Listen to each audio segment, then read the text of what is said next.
This is the Exploding Heads Horror Podcast. This is episode 21. And my name is Dave Z. And I'm here with my co-hosts. Over here, we have Sick Boy, also known as Rookie of the Year, also known as Joke a Minute, also known as Count Orlick. He is the beloved Brandon. What's up? What's up? Also known as Glory Hole number 5. Ooh! Number 5. I love this visual stuff. We're looking at each other tonight, except for Brandon, who suddenly, I don't know if he's like, yeah. He's blowing fucking Black Phillip. Yeah. Black Phillip and I recently had sex in an elevator. It was wrong on so many levels. Next time, take pictures, please. Okay, will do. And we also have the French-Canadian extremist, Mr. Ice Creppuccino, the one, the only, Christian Luciano. Yo. I love how it's Luciano now, eh? Fucking guys. I blame Jason for that, eh? Yes! Yeah. Where's an O at the end of my name? There's not one O in my name. Christian Luciano. I'm like, Lucky Luciano. Lucky right? Luciano. Well, check it out, Christian. I figured it out. Yeah, I think that was karma. And I'll tell you why. Because of you and your whole Rindoni thing. Am I right? Yeah, it's true. There you go. He was very forgiving of that. Eh? He didn't even make a big deal about that at all. No. Yeah, he's a good guy. He is a good guy, Rendon. So, yeah. So, that's it. Creppuccino, right on. Rat-a-tat-tat. Digging it. Thank you. Yeah. Coming up with a sequel to that, I think. Is it going to be called Rat-a-tat-a-tat-a-tat-a-tooey? Rat-a-tat-a-tat-a-tooey. You fucked up again, you asshole. Gonna kick your ass. Kick your ass. Ooh, baby. Hey, baby. And ladies and gentlemen, what the fuck is going on? It took 3 minutes to get into a Friday the 13th take a drink reference. How about Rendon? I want to bring up Rendon because bring him up. I think, well, besides the other reason, but he did say that we should cover altered states in session 9, and I think I like that idea. So you guys think we should do those down the road? Yeah, man. Why not? No. Oh. I tried, Rendon. I did. I'll do it. Okay. Altered States, Session 9. It's going to happen. We don't know how, but I know how. Altered States it's gonna come up later on in something I want to discuss. And you guys will see when we get to it. Session 9, we don't need a reason because it's awesome. And it's now out on Blue. So, but... Yeah. I'm a Blue Tuber, I admit it. That's okay. Fucking Blue Tuber. Okay, listen, tonight, our main event review is Don't Breathe. And let me say, this was voted on the group page and on Twitter. We put it out there. I personally wanted to do 31, or maybe Blair Witch or something. I didn't know about... I wanted to do Neon Demon. I Neon did too. Demon, yeah. We all wanted to do Neon Demon. Yes, The we did. fucking listeners. Which Way to we shit the love. bed. Yeah. We love you. Yeah, we love them, but we're going to do Don't Breathe. People wanted it, so they're going to get it. Don't breathe. I know what you're saying. So please stop explaining. Don't tell me, because it hurts, Black Phillip. Bam. Listen, check it out. Yeah. I figured something out. When I was trying to figure out the movies to cover, and 31 was one of them. I've been watching a lot of 2016 movies, a real lot. And there's a movie called Baskin, okay? Yeah. Turkish movie. I'm going to get to it later when we talk about our 2016 watches. But I noticed something, and this is a complete missed opportunity, not just by us, but by every horror podcast out there, and no one has thought of it. And as usual, I have a great idea, and nothing's going to come of it. And can anyone guess? Is it another podcast? You want to do 5 podcasts? Oh, I don't even want to get into that. I don't want to do 5. I barely want to do 4, believe me. You hear that, Matt? Well, that's the easiest one because you just sit down, we watch a movie. Banana Laser, we come back for it doesn't get any easier than commentaries. I hear you. Hey, welcome to Dave Z's new show, Exploding Banana Bones. Yeah. It's a mash. The ABCs. The ABCs of Exploding Banana Bones. With a special guest shout out. And Dave Z and Dave Z and Dave Z. It's three personalities. Yeah, 3 of us. Oh, shit. That would be a first. What was your idea? Sorry, we just totally... Buddy. I don't give a fuck. It's fine. This is a missed opportunity. There's 2 movies that came out, 2016 movies. They're both in the horror genre. One is called 31. The other is called Baskin. Do you see what I'm getting at? Yeah. Baskin Robbins, 31 flavors. The ice cream show. Yes. Yeah. Don't you think that's brilliant? An ice cream show, they could call it. It's a Baskin. And we do Ice Cream Man. And Ice Cream Man. I'm the Ice Cream Man. Ice Cream Man, Baskin 31. When did you think of this? Because we could have done it for this show. Yeah, way to go. Well, we don't do new and new. And 31 wasn't voted. True. Thanks, listeners. If they would have voted 31, I would have said, let's do 31 in Baskin and call it the ice cream show. We can have the music playing in the background to bring us in, you know? Yeah. You need me to hum again? No, you're not. Are you humming or blowing? He was moving his head that way too, wasn't he? The visual on that. See, we got to put this out with the visuals. That's why I got it. I'm recording the rest of the show like this. No, we need to see you. Ladies and we gentlemen, can't talk about visuals because then we're going to get lost. Right. I wish this was recorded. I might just record it with my phone. Oh, we should have. Oh my gosh, I'm sweating already. I'm watching you guys give fake blowjobs and I'm sweating. I don't know what that says about me. So yeah, that's it was a missed opportunity. Sorry, we already did 31 the day after it came out on the Skeleton Crew show. So I gotta plug that. Me and Alex and JP. So we're gonna plug the usually #1 show. It's fine to plug. I'm teasing you. Yeah, hey. we're a fluke, right, Dave? Listen, I just say that to make them feel better. Yeah, that's true. I'm a man of the people, you know. Well, I'm enjoying the show though because you guys are doing fantastic. Well, not that I don't enjoy it, but I love Phantasm movies, so I'm enjoying it now that you're doing Phantasm. Yeah. Okay. Did you guys listen to part 2? I never enjoyed it before. You hear that, Alex? That was Brandon, by the way. Yes, it was. We have a lot. This is going to be a jam-packed show, straight up. We have a lot to cover. We're going to try. We're setting the alarm. We're sticking with that gimmick. So we have the alarm set at 2 hours. And after 2 hours, the alarm goes off. And then we're going to do a 30-minute review of Don't Breathe. Hope you guys like the 2-hour banter. We'll see. Let me pimp while I got a second. As long as we're talking about the other shows. Oh, it's pimp time. It is pimp time. Oh, yes. Cool. Oh, we're pimping other shows. I can't wait. I got some shows to pimp. Okay, we're pimping our shit, their shit. We're just going to do a quick pimp. First, I'm going to mention horrorphilia.com because I never mention it. And I didn't realize that many people actually listen to our show going on the computer. I've been doing the downloads for so long with my iTunes. I never think that people are sitting down, going onto horrorphilia.com and playing the show. But apparently, a lot of people do that. And if you're not doing it and you're in a position where you can't listen another way, go on the website because all the shows are there. Yeah. So, what is horrorphilia.com? Just kidding. Even this guy doesn't know about it. Sorry, Mr. Lloyd. Yeah. Oy. Let's say I mentioned a lot of shows last time, and I did not mention that My Buddy Podcast came back. At least I don't think I did, because he put one out, Jason. And it was Bloody Bits for a while. He was just doing that weekly thing he does. And now My Buddy Podcast is back. He did the first show with Nudie, and they did that together. And he's going to do some more. He doesn't know who his co-host is going to be, or he might alternate him. But listen to that show.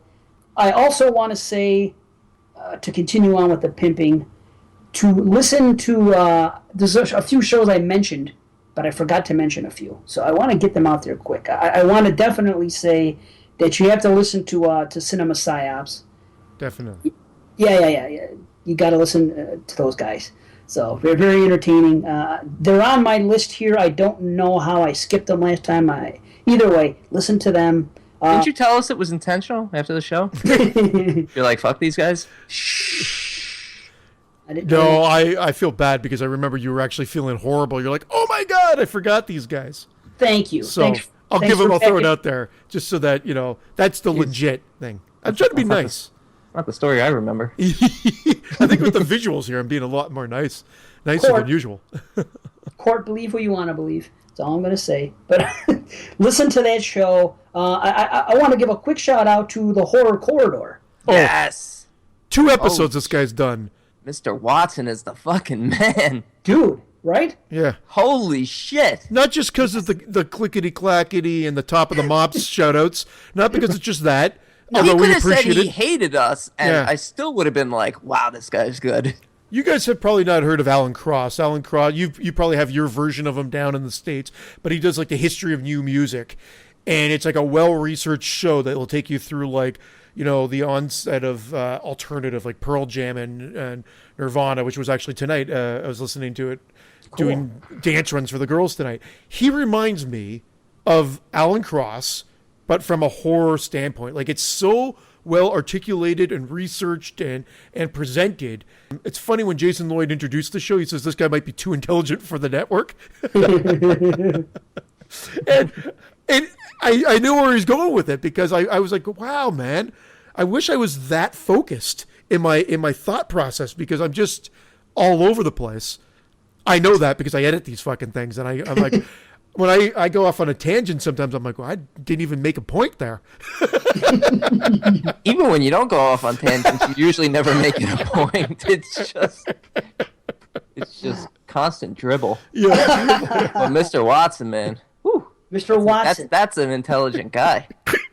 Listen. Dave, what do you think? We get a new sock and send it over to Mr. Watson? A new sock. He can edit, so I... You can edit. Well, he can guest star. I'll tell you that. I He's think very knowledgeable. Seems to have his finger on the pulse of everything pop culture. Listen, he's got it. I'll tell you something. Alex, my buddy, Alex Edwards from the Skeleton Crew, he's the one that got me started in all this, and I'll always credit him with that. And I remember this when we first did our first episode of Banana Laser. I couldn't wait to show it to him, and he listened to it. One of the first things he said was, dude, I'll tell you one thing. You are better than me when I first started. It took me time to get good at this. You seem to have something natural off the bat and everything else. And you were definitely better than I was when I just first started. And I go, wow, that's the ultimate compliment. Mm-hmm. But now, I mean, I have to say the same thing about Mr. Watson here. He's eons better than me when I started. He's excellent as a host. He's excellent at what he does, and it's hard to believe that that he's just begun. I mean, you can listen to that show not knowing it's episode 1 or 2 if he didn't say it, and you'd be like, okay, yeah, this guy's been doing it. Maybe he's been involved in radio for a while, whatever. It sounds like a broadcasting career or something like that. Like he's that good. Yeah. The show's that well produced. And I wasn't sure of a one-person podcast, to be honest. Going in, I'm like, I don't know. And within 2 minutes, I'm like, nope, this is going to... Well, he lucked out. I lucked out because I had 2 long drives going around this week. I was able to listen to both podcasts while driving for work-related stuff, and it was great. So it was a great week for podcast listening. That's for sure. That's awesome. So yeah, we want to throw that out there. Great job. Keep it up, and hopefully anyone that's listening, check it out. It's on the Horrorphilia Network. So the Horror Corridor. Check them out. I want to mention Kill the Cast because that is a new show, and another new show that they hit the ground running as well, and they've just gotten better at each show. And it's a good listen. They have good senses of humor. It's not a very long runtime. It's a good show. So check out Kill the Cast. And the Girls in the Back Row, who I mentioned when I was talking before on all our shows, they gave us a shout out, and it was kind of an interesting story because I just listened to their last show, and who said it? I think it was Kate. I hope. No, maybe it was Tab. Either way, one of the girls said, You have a 50-50 shot here. I'm That going was the other podcast I was going to give a shout out to. Really? Yeah. Oh, you listened? I heard, well, I saw that you posted that they gave us a shout out, and then I actually went back and started listening from the beginning, and I like the show a lot. Okay. Well, I, for the record, I'm going to say it's Tab. I hope I'm right. Either way, she said that she had just started listening to our show, right? Because they got wind of us on Twitter because they posted on their Twitter. And they listened. Yeah, I spam them. That's what I do. I have to constantly be on the fucking ball. And I'll get into that later. Because if I don't, who else is going to do it? That makes two of you. Who else is going to be on the Twitter? I have to do it. I have to keep working to spread the show. But she said, I just started listening to the show. And as I'm listening to it, Dave Z is giving a list of the podcast that he listens to, and we were the first one he mentioned. And I was like, holy shit, that's so weird, because I just went to listen, and I was going to give them a shout, and then sure enough, he gave us a shout. So they shouted back, and I'm shouting back at them. Thank you. Keep doing what you're doing, and guys, check them out. So yeah, this is what it's all about. It's like the community thing. It's not a competition. At the end of the day, it's about getting that message out there, and if you do it well, then you should be known for it. And there's definitely a lot of ways to do these shows. We all talk about the same stuff. We just do it differently. True. We have to rely on each other to pimp for each other. We have to do this because we are a third or fourth tier show, and I'm going to get to that in a minute. I have a whole a state of horror podcast thing. See, I'm trying I'm taking my turn at Mr. Watson. I'm going to come out and come up with something, a theory, and something that I want to talk about. Is that your dissertation on horror? Yes. I saw you use the word dissertation. I'm like, oh shit, Dave Z knows the word dissertation? Well, the thesaurus app came in handy. I don't even know if it's even a dissertation. Maybe I would call it just words about horror that I want to talk about. An elucidation. How's that? I don't even know if that's a real word. Yes, it is a word. That's what this would be. It's an elucidation on the state of horror podcasts. It's not even a dissertation. I don't do drugs. See, elucidation. I'm smart. See, I can be smart too, like Mr. Watson. I can do it. I'm smart, Ma. I'm smart, Ma. What do you mean, Ma? So Trick or Treat Radio. Let's talk about this quick. I'm even going to play samples. I got this whole thing laid out. These guys are Trick or Treat Radio. Actually, I'll go back. Here's how it started. Dread Central released a thing, the top 10 horror podcasts you should be listening to. And let me say, outside of all the podcasts I've said, I'm not going to mention any other horror podcast by name the rest of the show. Okay? So it's better that way, but this is what happened. Dread Central listed 10 horror podcasts you should be listening to. And I looked at it, and it was a lot of the typical stuff I see, what I like to call first-tier podcasts. And then there was another one on there that was an independent one, and I was happy to see that one. And I actually mentioned something on their Twitter. I said, hey, it's kind of interesting because you guys have the best, my favorite podcast on this list here. You are my favorite one, compared to all these guys, and they were probably surprised they were on it too. So I did say that. I didn't get a response back or a like or a thank you, but I did what I did. Well, then fuck them. I put up this thing about Dread Central's list, and I said it's a shame none of our shows were there. It's usually and I wasn't taking a shot at anybody. I wasn't trying to take anybody down a notch. I was just trying to say, wouldn't it be nice if more independent shows like ours, got a little more recognition, because these shows kind of already have it, and I'm going to get more into that. So we had a little conversation going. Different people were weighing in on the Facebook about it. The Facebook. The Twitter and the Facebook. It's blowing up. It is blowing up. And who was it now? Oh, shit. I think it was Trick. No, it was Jesse. So it was Treat. Might have been Or. Thank you. It was Jesse. It was Jesse Smith from Trick or Treat Radio. And he weighed in on it, and he says, hey, he saw everybody having this, conversation. And he explains it on the thing, so I don't even have to say much about it. But he said, hey, check it out. We're going to have a podcast about this, about people listing their favorite shows. We're going to talk about the shows we listen to. Here's your chance. So me, of course, I spread it around our pages. I did something. I said, hey, if anybody wants to say anything about any podcasts, not even necessarily ours, I probably did say, hey, if you want to help us out, go ahead. But I said, you have something to say, put it on the show. They're going to be reading off podcasts. So Trick or Treat Radio had a good idea. What I'm going to do is, I had everybody listen to it after I listened to it. Right? You guys all listened? Yeah, well, yeah. Yeah. To the whole show. To the whole show. They do a long show, too, which is... I only listen to the parts about me. Well... They're time-stamped? I'm only going to play the parts about you right now. So, there you have it. So, check it out. This is, we had some representation, and let me just play a couple pieces from that, so you guys can hear what I'm getting at. But this is Trick or Treat Radio, episode 214.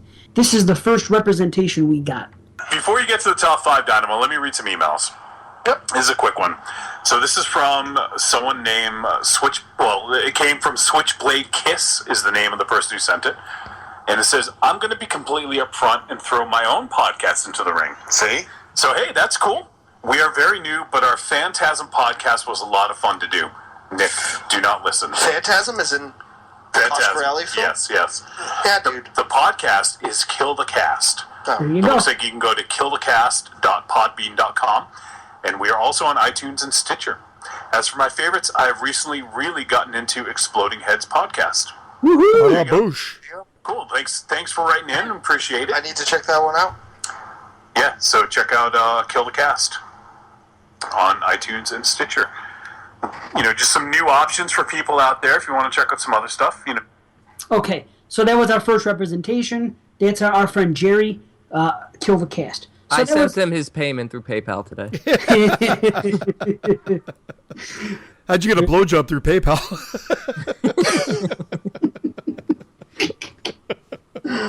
Oh, man. Okay, now... Hold on, here's a little more now. Your podcast, you want to join a network?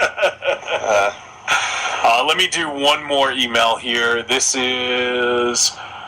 we got 13 in this one here. This is from Ronald Bland. Nice. It says, hey, what's up, Deadites? I haven't emailed before, but I thought I would weigh in on my top 13 podcasts. Thank you, man. Cool idea, by the way, and keep up the good work. Thank you. Number 13, Kruger Nation Horror Podcast. What the heck? Number 12, My Bloody Podcast. Yo, Number 11, TGI Friday the 13th. what? Number 10, Girls Will Be Ghouls. Love them. Number 9, The Horror Bowl Podcast. Nice. There's another one. Yep. Number 8, Trick or Treat Radio, of course. Thanks, buddy. 8. Hey, top 10, I'll take it. Number 7, Shockwave / Killer POV. Nice. Number 6, Ah, fuck. Oh, well, I haven't, you know what? I you haven't can't. They don't have enough episodes. Right. Number 6, The ABCs of Hidden Horror. Wow.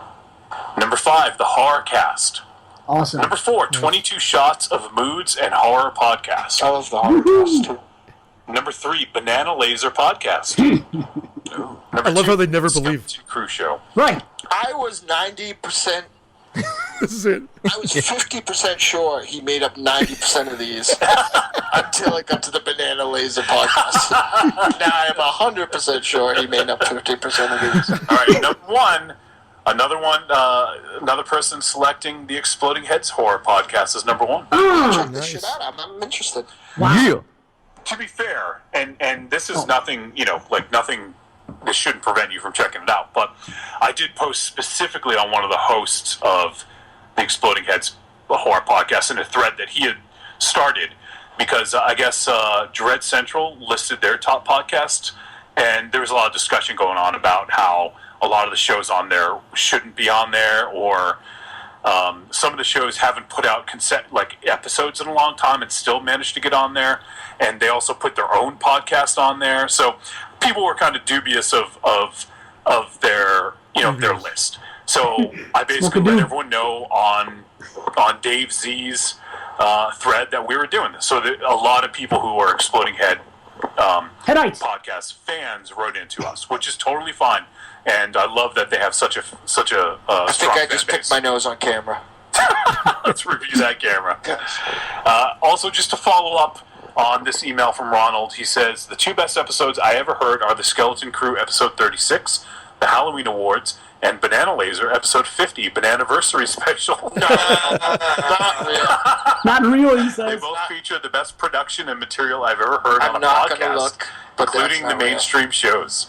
Thanks, guys. Love the show for your chemistry, fun, and dig on the wrestling talk when it comes up. Keep up the good work and check out these shows if you haven't yet. Ron. And big kudos for coming up with the word bananiversary. that's outstanding. So there you have it. By the way, Anniversary. that was me who came up with Bananiversary. Of course, Thank it was you. you. Of course, yes, it was me. But this is what's weird. I'm gonna get into it later. That's the state of affairs. That all these podcasts, these guys who listen to a ton of horror podcasts because they talk about them throughout the whole show, never heard of these fucking shows, our show, right? And people had to represent for us just to get a smidgen of notice, maybe, but some mainstream. I don't know. I consider this a tier 2 show, and I'm gonna get into that, but. That's what I'm saying about we have to spread our word for ourselves because they didn't even believe that these shows existed. So Yeah, that's crazy, especially since Banana Laser Skeleton Crew have been out for years now, and yeah, we're coming up to our first Bananiversary. what are we gonna call our show? Explodiversary, yeah, Explodiversary? yeah. We'll come up with a better name. Okay, all right, hold on, and then we continue here. Oh, actually, let me do one or two more, and then we'll get back to your list there, Dynamo. Next up, we have... This is from someone named Jamie. And Jamie gives us a couple here. Podcast Under the Stairs. Right on. Exploding Heads, there you go, once again. Postmortem Radio. And Podcast on Haunted Hill. Look at that, huh? Nice. Familiar with any of those, Dynamo? No, they have to get on Stitcher, I think. Are you guys... We're on Stitcher. They're on Stitcher, Dynamo. All these shows are on Stitcher. Dynamo. Is that Dynamo from The Running Man? Dynamo! Sorry. It might be. No, hey, listen, man. I need you to interject because I'm fast forwarding to the next part. So say what you got to say. But I mean, I'm interested to hear your talk about this because I really don't know how the so-called tiers of podcasting works. yep, I'm Being new almost- to it. I don't know. Like I listen to what you tell me to, and obviously I check out all the people who are on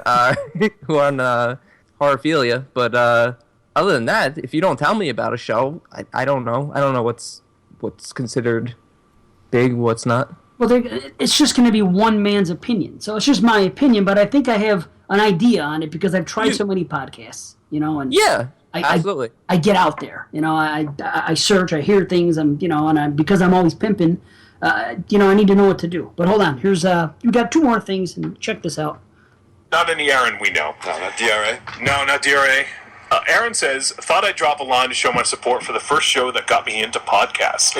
I'd never listened to podcasts before, horror or otherwise, but the Skeleton Crew, another Skeleton Crew, instantly got me hooked with their great balance of humor, discussion, and vast knowledge of all avenues of horror. Me too. I listen to them a lot while I work, and it really helps me get through some tough days, and I can switch off from the crap and feel connected to other passionate horror fans. That's what it's all about, though, right, guys? Right. Right on. They introduced me to so many great horror films that I never would have known about if not for them, and given me a fresh perspective on films I thought were irredeemable.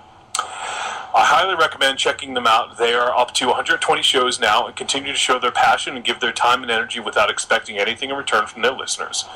And he gave the URL. It's a little long, so I'm not going to read the whole thing. But I you can expect just probably something in look for return. Skeleton. Money would be nice. Now on to some other podcasts within the Horrorphilia umbrella that I'll show my love for. What I've said about the Skeleton Crew can be said for these other shows, and I always look forward to their content and have such an amazing time listening. High-quality entertainment. Banana Laser. Yeah. There it is again. Come on, now, Yep. come on. And Exploding Heads Horror Podcast again. If you have yet to listen to all these podcasts, then I think you should start making your way through their great catalog of shows. Thanks, Alex, catalog. Dave, Jamie, Dan, Matt, Christian, and Brandon for all the years you've dedicated your free time and energy to horror podcasting. Oh man. So it seems like the Horrorphilia boys have got a pretty big following. You're now, which is welcome. pretty great. Yeah, I love I'm getting teary, and I'm not bullshit. Like that's cool to hear. Now, It is. Now, who was it who wrote in that it really helps him get through the days at work and he could shut off his mind at work? He's not a doctor, is he? Surgeon. Yeah, sorry, a lot more people are dying, but man, am I happy. Thanks, guys. If he's one of our listeners, I'm gonna Now where'd venture my to phone say go? I'm venture to say he's not a surgeon. he's not a surgeon. Maybe he listens to Watson. This is Maybe. very highbrow comedy. Below the lowbrow is another level. Yeah, what are we again? What do you call it? Shallow end. The shallow end. I don't know why, but all week I've Shallow been end ting of the bottom end, and I'm like, that doesn't sound right. Sure. Only you would think of it as the bottom end of horror. Thinking about Black Phillip. That's what he's doing. Clickety clackety. I didn't see. I could see him all in like leather, clickety clackety, and then chasing like Black Phillip around his room. Clicking his heels. I don't know why you're clicking your heels, but for whatever reason, that's part of it too. Clicking his heels. What is he? The freaking Wicked Witch of the West? In his mind, he's like, "There's no place like home." Speaking of clickety clackety, do you guys see that thing got taken down? That Rickroll thing that was on YouTube with the clickety clackety over and over again? Really? Yeah. Gone. But check it out. Exploding Heads. Because of us, it lives forever because it's on show 19. So it'll always be there. Forever. Clickety clackety. Clickety clackety. Clickety clackety. Until we get turned, until they take us off. Yeah, they're gonna get us next. We're not popular enough. We're gonna get whacked. But here, this sums it up. Here's one more, and then I'll get into my my little discussion. Hold up. Too late in getting this to you for the episode. You might well be recording right now, but I wanted to weigh in on my favorite horror podcast. Favorite horror podcast. Horror movie podcast. The Exploding Heads horror podcast. There it is again. Dark Discussions. Nice. You mentioned Dynamo, number 13. Yep. The Horrorcast. Nice. Oh, there you go. My Bloody Podcast. Wait a minute. I don't know which one of those I listen to. Exploding I Heads. listen to Horrorcast or Horror Movie Podcast. And the last one he said was My Bloody Podcast. I've never heard of that one, but that's two. He says, my favorite podcast personalities, Jay of the Dead, Dr. Shock, and Wolfman Josh of Horror Movie Podcasts are three of the most knowledgeable, respectable hosts I can think of. Nice. Wolfman I don't think anyone's going to use respectable for us. Not anymore. Yeah. Dave Z, Christian, and Brandon of the Exploding Heads Horror Podcast are probably the funniest podcasters on the planet. I really mean that. Laugh out loud like a fool constantly while listening to the podcast. Quick, say something funny, Brandon. Arcado, Walshy, Revenant Vin, and Horror Gal Susan of the Horrorcast are four of my new favorites. Love 'em. Theirs Nice. is a new podcast, but it's an instant classic. Very pleasant hosts with a tons of knowledge under their respective belts. Phil Perron, who's our boy Philip. Oh, yeah, I love Phil. Mike Darwin, Eric Webster, PP. and Kate Spinney of Dark Discussions are such a good concoction of humor, knowledge, and personality. I love these hosts. So smart. Lastly, anything Jason Lloyd of Horrorphilia does is amazing. He's pretty much the man. Aw. Yes. Well, there you go. Thanks, D. Thanks for... All right. Jason Lloyd gets a shout out. Yes, he does. I hope he listened. I told him. I said every one of us get mentioned because every one of us got mentioned. I was in the group text. I was talking about us. I was talking to, to Alex and Jamie and Matt and Jason. All I said, listen, everybody gets a mention. Listening to this shit. Check it out. That's cool. So You know what was new to me? And I listened to that. I never heard that TGIF shout out before. I didn't even know that was until you just replayed it there.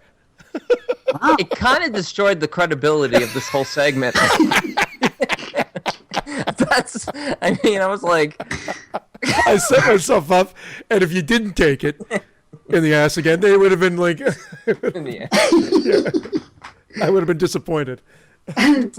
I want to know who that dude is because I think they said his name was Ronnie or Ronald or something. And I don't know any Ron, but he's aware of all of us, all of our shows. So maybe he's just. I'll go back when I go to edit, and I'll look into it. And obviously, he's got to be linked up to us through Facebook or Twitter. Send us your home address if you're listening, Ron, if you're listening. and pictures of you naked, please. To Brandon's home address. Yes, just Yes, to Brandon. to my Twitter, to the Twitter, To your twatter. to my Twitterverse. Oh, how's Dr. Lipshitz Yeah, I doing? was just wondering, Dr. Lipshitz. I was gonna bring up Dr. Lipschitz later on. Well, if his Lipshitz, I want to see what his asshole does. Oh. Oh! Oh. Waka woo. Glazer. warm veg. I don't even know her. I've been waiting. These guys waiting have said, to drop. if this is when they click into the show, they're like, I thought these guys were supposed to be funny. How often do I try a crack like that? Hey, it was Come on. good. I liked Thanks. See, I when I like to try say. them, I try to make them good on the rare occasion. But now, let me get serious. Okay. Let me get into this. I'm gonna spit some facts, some science, some knowledge, and some opinion real quick, and it's gonna sum up with why we need you, the listeners. Okay, Mr. Z. All right. Last count, 2015, there were 60,000 active podcasts. TV and film are accounted for approximately 6,500. Now, that includes everything.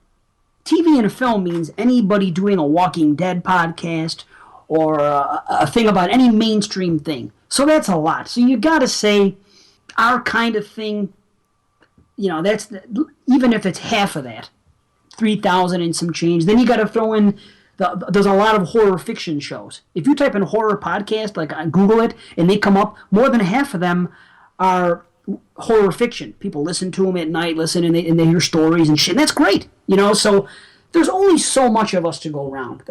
There's probably less than 3,000, 2,000. Who knows? Just horror podcasts that are doing reviews, that are doing discussions like we do.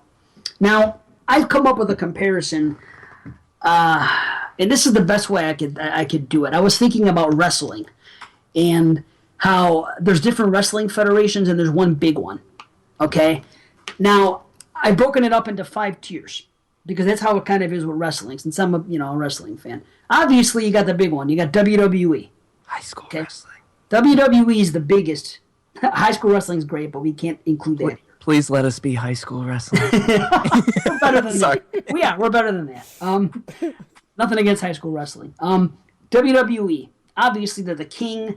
They're the best. They've been around the longest. They are the mainstream. They are top of the pops, top of the mops. All right?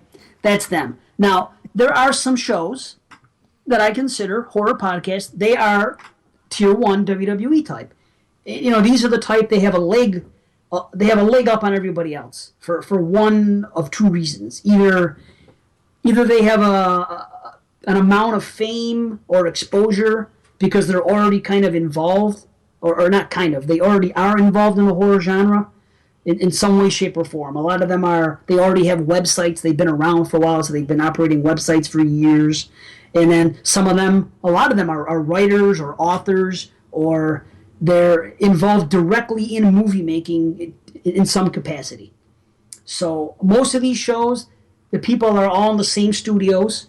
They're sitting there together like a radio show, like they would do it. Or if it's not one of those shows, these were people that started way back in the day when horror podcasts were a new thing. They were one of the very first horror podcasts, but nobody knew what they were. They're up to like 300 or 400 episodes. And because of that, they've been around for years. They have a following. These people, they have very little advertising they have to do with their shows, that they have to do themselves. Maybe others advertise for them, especially the real mainstream ones. They don't have to do anything for themselves, really. I mean, if they have a Facebook or a Twitter, yeah, I'm sure they're sharing and things like that. But they don't have to go through the motions. They're set. They have their audience. They're top level. They're WWE. That's tier 1 podcast. Top of the fucking mops, okay? Now, back to wrestling terms. The number 2 shows.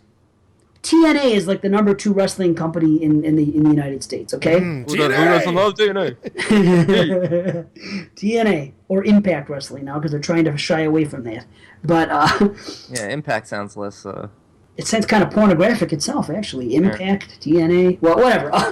But TNA, they're the number 2 promotion in the country, but they get 1/10 of the audience of WWE. So that just goes to show you how high up they are. And I feel it's the same way with these podcasts. These mainstream guys that are on the very top. And like I said, I'm not going to bring names into it because I don't want anyone to get the wrong idea. I happen to listen to some of those shows. That's fine. But I'm just saying that's where they are. Then TNA. Then you have Tier 2, okay? And these guys, I think that Trick or Treat Radio may be one of those type of shows. I don't know for sure. I talked to the guy. He's cool. I know that they're all in the same room. They record like a radio thing. And they have a lot of fun like us. They do it. But I think these tier 2 shows, they have a leg up as well of everybody else, just not to the extent of the first tier, of course. But they have help, They most likely record in the same room together. And I think that a lot of them have some local type of fame, where they're involved in conventions or some other type of horror genre-related organizations in the city. So they have some help. I'm well known in my area. I'm on a couple of lists. Really? Well, yeah. Yeah. The child endangerment list. Yeah, I'm not allowed near the schools, you know. Well, you can still use that to your advantage. Next time they take your picture for being a sex offender, get an I was on the news once See? for public indecency. You missed your chance. You should have held up a sign that said "exploding heads" on it. but I think these tier 2 shows, they have help too. A lot of them, you hear them talk about they're involved. They're going to, like, if a convention's coming in town, they have a table there, or they have something, or they're playing films, horror movies, and they're part of it. So they have some. This mostly, I think, is in big cities too. L.A., New York, Chicago, etc. So I think that they also make friends with each other. You know what I mean? They listen to each other's podcasts, kind of what we do with our people. But I think people on this level, they know each other. They talk, they guest on each other's shows, similar to what we do, but they're on a higher tier. Okay? So, you follow me so far? Now, does that make sense to you guys? Yeah, no, I know where you're going with it. Okay. In your Yeah, I'm with long-winded you. sort of way. Okay. I'm doing the best I can. No, I'm busting your balls. What are we doing here? I'm sorry, what I we fell asleep. What happened? All right. Let me try to wrap it up. Now, No. Take your sweet time. I He's busy working over there. listen. I should have Google horror podcast while we're talking. I don't think now number 3 really in wrestling would be New Japan. New Japan Pro Wrestling, as far as people in the States that watch it, that's probably the number 3, okay, in popularity. I don't think there is a number 3 in podcasts, because I think we would be it, but we're not that high up. I think we're tier 4. There is no tier 3, because that's how big the drop is between tier 2 and the next tier. And you're saying tier 2 is like possibly even sponsored, thousands of listenership per episode, thousands in the thousands, and as we grow, we're still below that threshold, quite a bit below that. So Yeah. you're These saying these people are getting paid at these higher levels.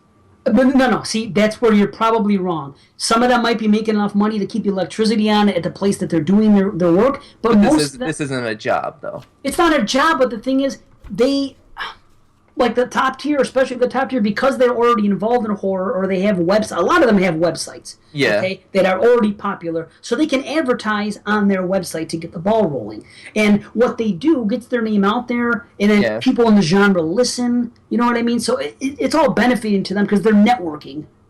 They're coming in, they're talking horror for a couple hours in a studio, and they're networking themselves. They're getting their things out there, and and that's great. Good for them, of course. But that's the way I look. So number 3, I don't even think exists because everything else is that far down. We're number 4. We're like Ring of Honor or Lucha Underground, which is the next type of wrestling. And we're number 4. We're the next tier because we're lucky enough to be on a network. Luckily, we're on Horrorphilia. Okay, we get assistance from Jason Lloyd. He helps get the word out. Him especially. Not every network does as much as he does, but he puts us out there on Stitcher and Google Play and iTunes and sets everything and gets busts his ass to get the website noticed and the Horrorphilia noticed and the podcast noticed. So he does things for us. So we're not completely on our own. Otherwise, we would be even one level down. But that's where we're at. Good thing I took my antidepressants today. I probably would have hung myself in my closet by now. He says it's down in the 5th tier. Well, that's what I'm saying. The next tier would be those guys. It's so hot down here. Well, listen, we're thank goodness we have the network, because below them would be the independent federations, the guys that are wrestling at freaking the fire station and the bingo hall. Those guys, and that would basically be either regular podcasts without a network, such as what Christian was doing, right, with TGIF, right? Yeah. He didn't have a network. Guys that are like on Podbean or WordPress, and they'll get their shows on iTunes and stuff, but they don't have. They have to do everything literally themselves to get the word out. That's what it is. And then there's guys below that, and those guys. That's Sure, just any asshole. Any asshole with a mic and recording equipment. Well, yeah, because even Podbean, when you start, they'll let you do it for free. Most of these sites do, and then of course, the way that if you start developing some sort of listenership, you're going to be taking up more bandwidth and more space, and of course, then you have to go to the next package, and then they have different tiered packages. Tell me more about these packages. Yeah, Like they're very tight. And then the next level below that are the people who don't even podcast at all. And some of those people actually ranked higher than TGI 13. I hate him. I hate myself for Mr. making Watson, that joke. yeah, there's an open invitation. Don't even joke around. I would quit just to let Mr. Watson come on here.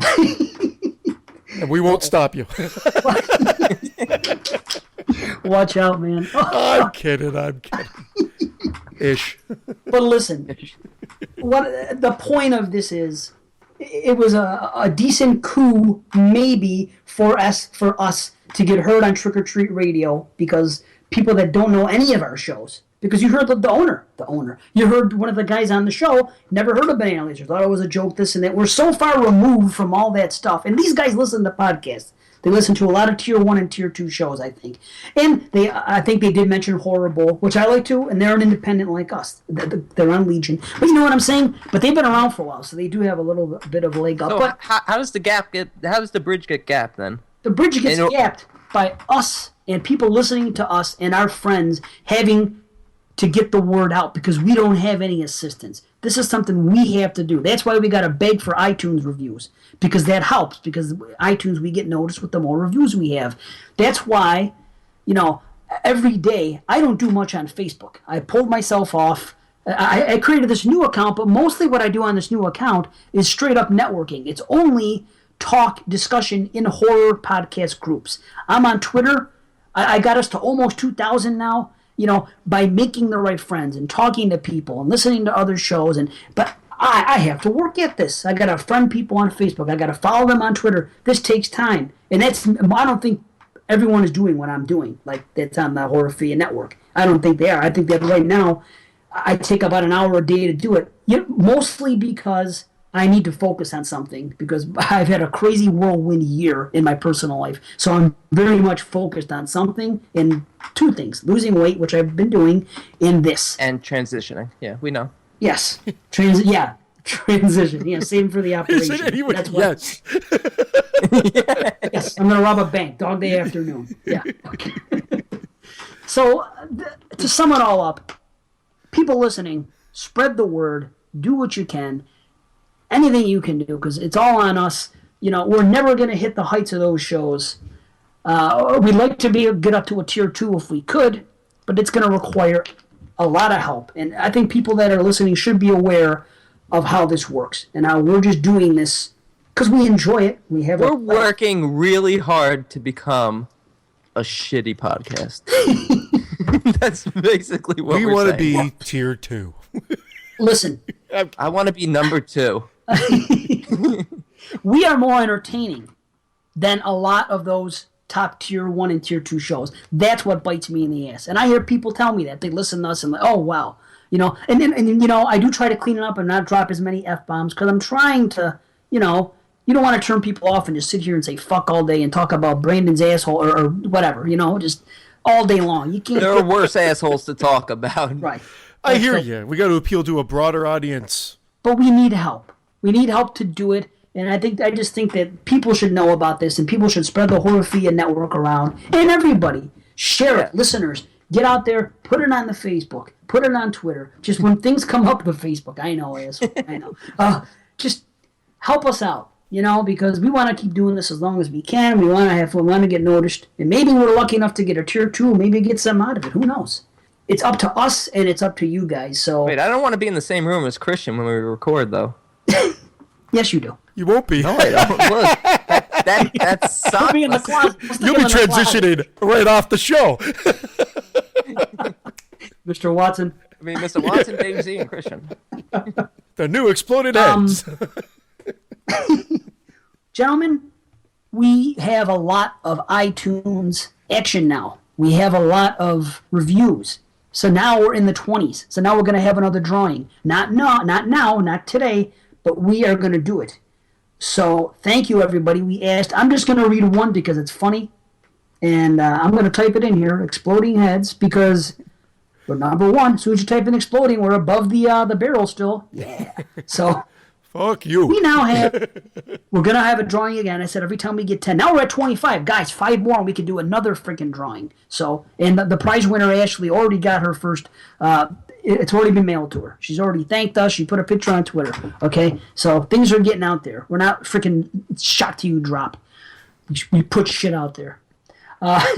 Anyway, I want to just read one because I think it's, yeah, I'll never forget about it. This is funny. Someone called the ear, nose, and throat. Okay, so a 40-year-old simple Italian guy, an Afro-Canadian French extremist, and a cute nasally dude all walk into a bar. It sounds like the start to a bad joke. Oh, but this is no joke. What is it then? I'll tell you. One of the best horror review podcasts on the internet right now. Not only is this podcast quite literally a laugh-out-loud production, but these fellows know their horror and keep you smiling while they're while they're educating you. The real appeal of the show is the chemistry between the 3 top-notch co-hosts and their recurring gags.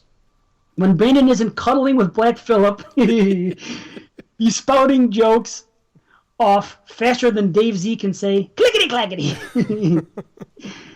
Break out your Comet, folks. And if you're fresh out, Christian's got all you need, because after we're done with our daily bleaching, we've got a wonderful podcast to listen to. Much love to the Exploding Heads Horror Podcast from the Pacific Northwest. Oh! It's Mr. Watson! I was going to say, is that Mr. Watson? Because he's always talking about how he's coming from the Pacific Northwest. See, when you look at it at the top, it says Franz Mazurer as the ID on iTunes, but at the very bottom it says, yeah, Mr. Watson. Oh, wow, that's cool. Awesome. So you know what? I gave him a review too, but it's on Canadian iTunes.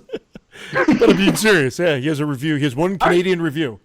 So it'll be here in a few months. It's being sent via Moose. And so does 22 Shots. So return the favor, Moods. Yeah, that's right. And I'm going to do it too. So yeah, that's something else. We got to do that for each other. We have to freaking rate and review for each other, and that's cool. Now, I wanted, that's going to lead me into something else. We had some polls that were up there, and I really have to talk about this one because somebody asked what their favorite gag on the show was. Isn't that what they said? Or the favorite? Oh, sorry. Oh. Here we go, fucking things up again. Yep. As soon as I get into my damn my phone, here we go. Right. Top-notch production. A top-notch production. This is what happens when I try to do something here. Somebody put up a thing. It says, what is your favorite recurring bit on the podcast? They put this in the group page. Guys, join the damn group page. There's all kinds of polls. There's this, there's that. There's all kinds of stuff going on. Get on there. Exploding Head. It's on Facebook. Go. Group page is growing. Yes, it is. It is growing. Yeah. Which is wonderful. Thank you. Yes, thank you. Now, first place. What is your favorite recurring bit on the podcast? What is it? Is it your F-bombs? Clickety-clackety. Oh, it's clickety-clackety? I thought it was the F-bombs. It's not. It's No. I'm in third place with the F-bombs. Brandon, you are number 2. Brandon's puns, wordplay jokes. I take it back. I don't. Christian does not. He still says, fuck the jokes. Speaking of jokes. Oh, no. I love them. Fuck. Yeah, I know. That's what Number it's all 4, about, man. Anal bleaching jokes. Anal bleaching jokes. Number 5, Brandon and Black Phillip. I didn't start this, did I? Did I start it? Did I start me and Black Phillip? I don't know. Somebody asked how I it got think started. Dave started that somehow. Somehow you got in bed with Black Phillip. In and around the witch episode, obviously. Nobody knows. Number 6, Christian's knowledge of cinematography. I'm with Jason Lloyd on that one. Yeah. Yeah, Jason Lloyd doesn't like it. He rolls his eyes. Yeah, perfect. I'm right there with you, Jason. Yeah, I bet you are. Right. Then we have IMDb. That's my personal favorite because now I can't say that website by initials anymore. See the effect I have on people? You gotta go back can't to say me it going, wrong. the Internet Movie Database. Yeah, Yeah, right, there it is. I always say IMDb. Why don't you just call it the B like I do now? The B. B. The B. It's the B. You know, that's it. It's the B. Now that's horror is next. That's one of that's still my favorite, I think, too. Now that's horror. Right. We got a couple scragglers at the end. Friday the 13th, The New Blood is my favorite horror movie of 1988. Fucking great. That's my favorite, actually. I stand corrected. The new Brandon. That's your new nickname. The new Brandon. The new Brandon. It's actually my nickname for the football pool I joined, the New Blood.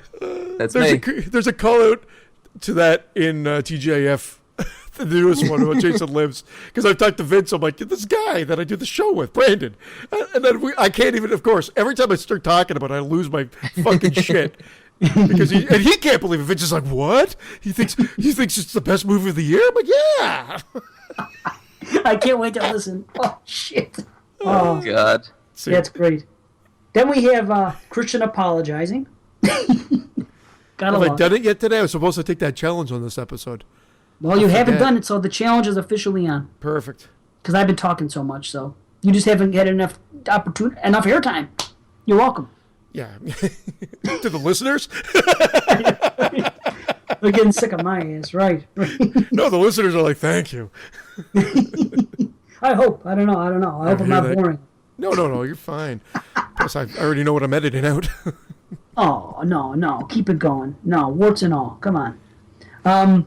Two more things at the very end. Reviving Clay on pop culture. Yes, although we haven't talked about Clay recently, but... I wedged him in. that one episode with Waco. That's right. See, you keep them coming. And then, of course, Top Notch. Top notch / top of the mops. I think it's hand in hand. Yeah, or Dick in Hand, if you're talking about Brandon. or Dick in... Yeah, dick and like, mouth. Oh. If this was recorded, you would never Right? want to do that again. Goes down smooth every time. I think we should move on to our emails and voicemails, because there is a lot. Holy crap, really? Oh. Everybody wants free movies. Yeah, thanks, Brandon. Thanks. No, I mean that seriously. Thank you. And thanks for your generosity. Hey. You know. So I'm not paying for it. no, well, I know I'm not. Don't look at me. You know.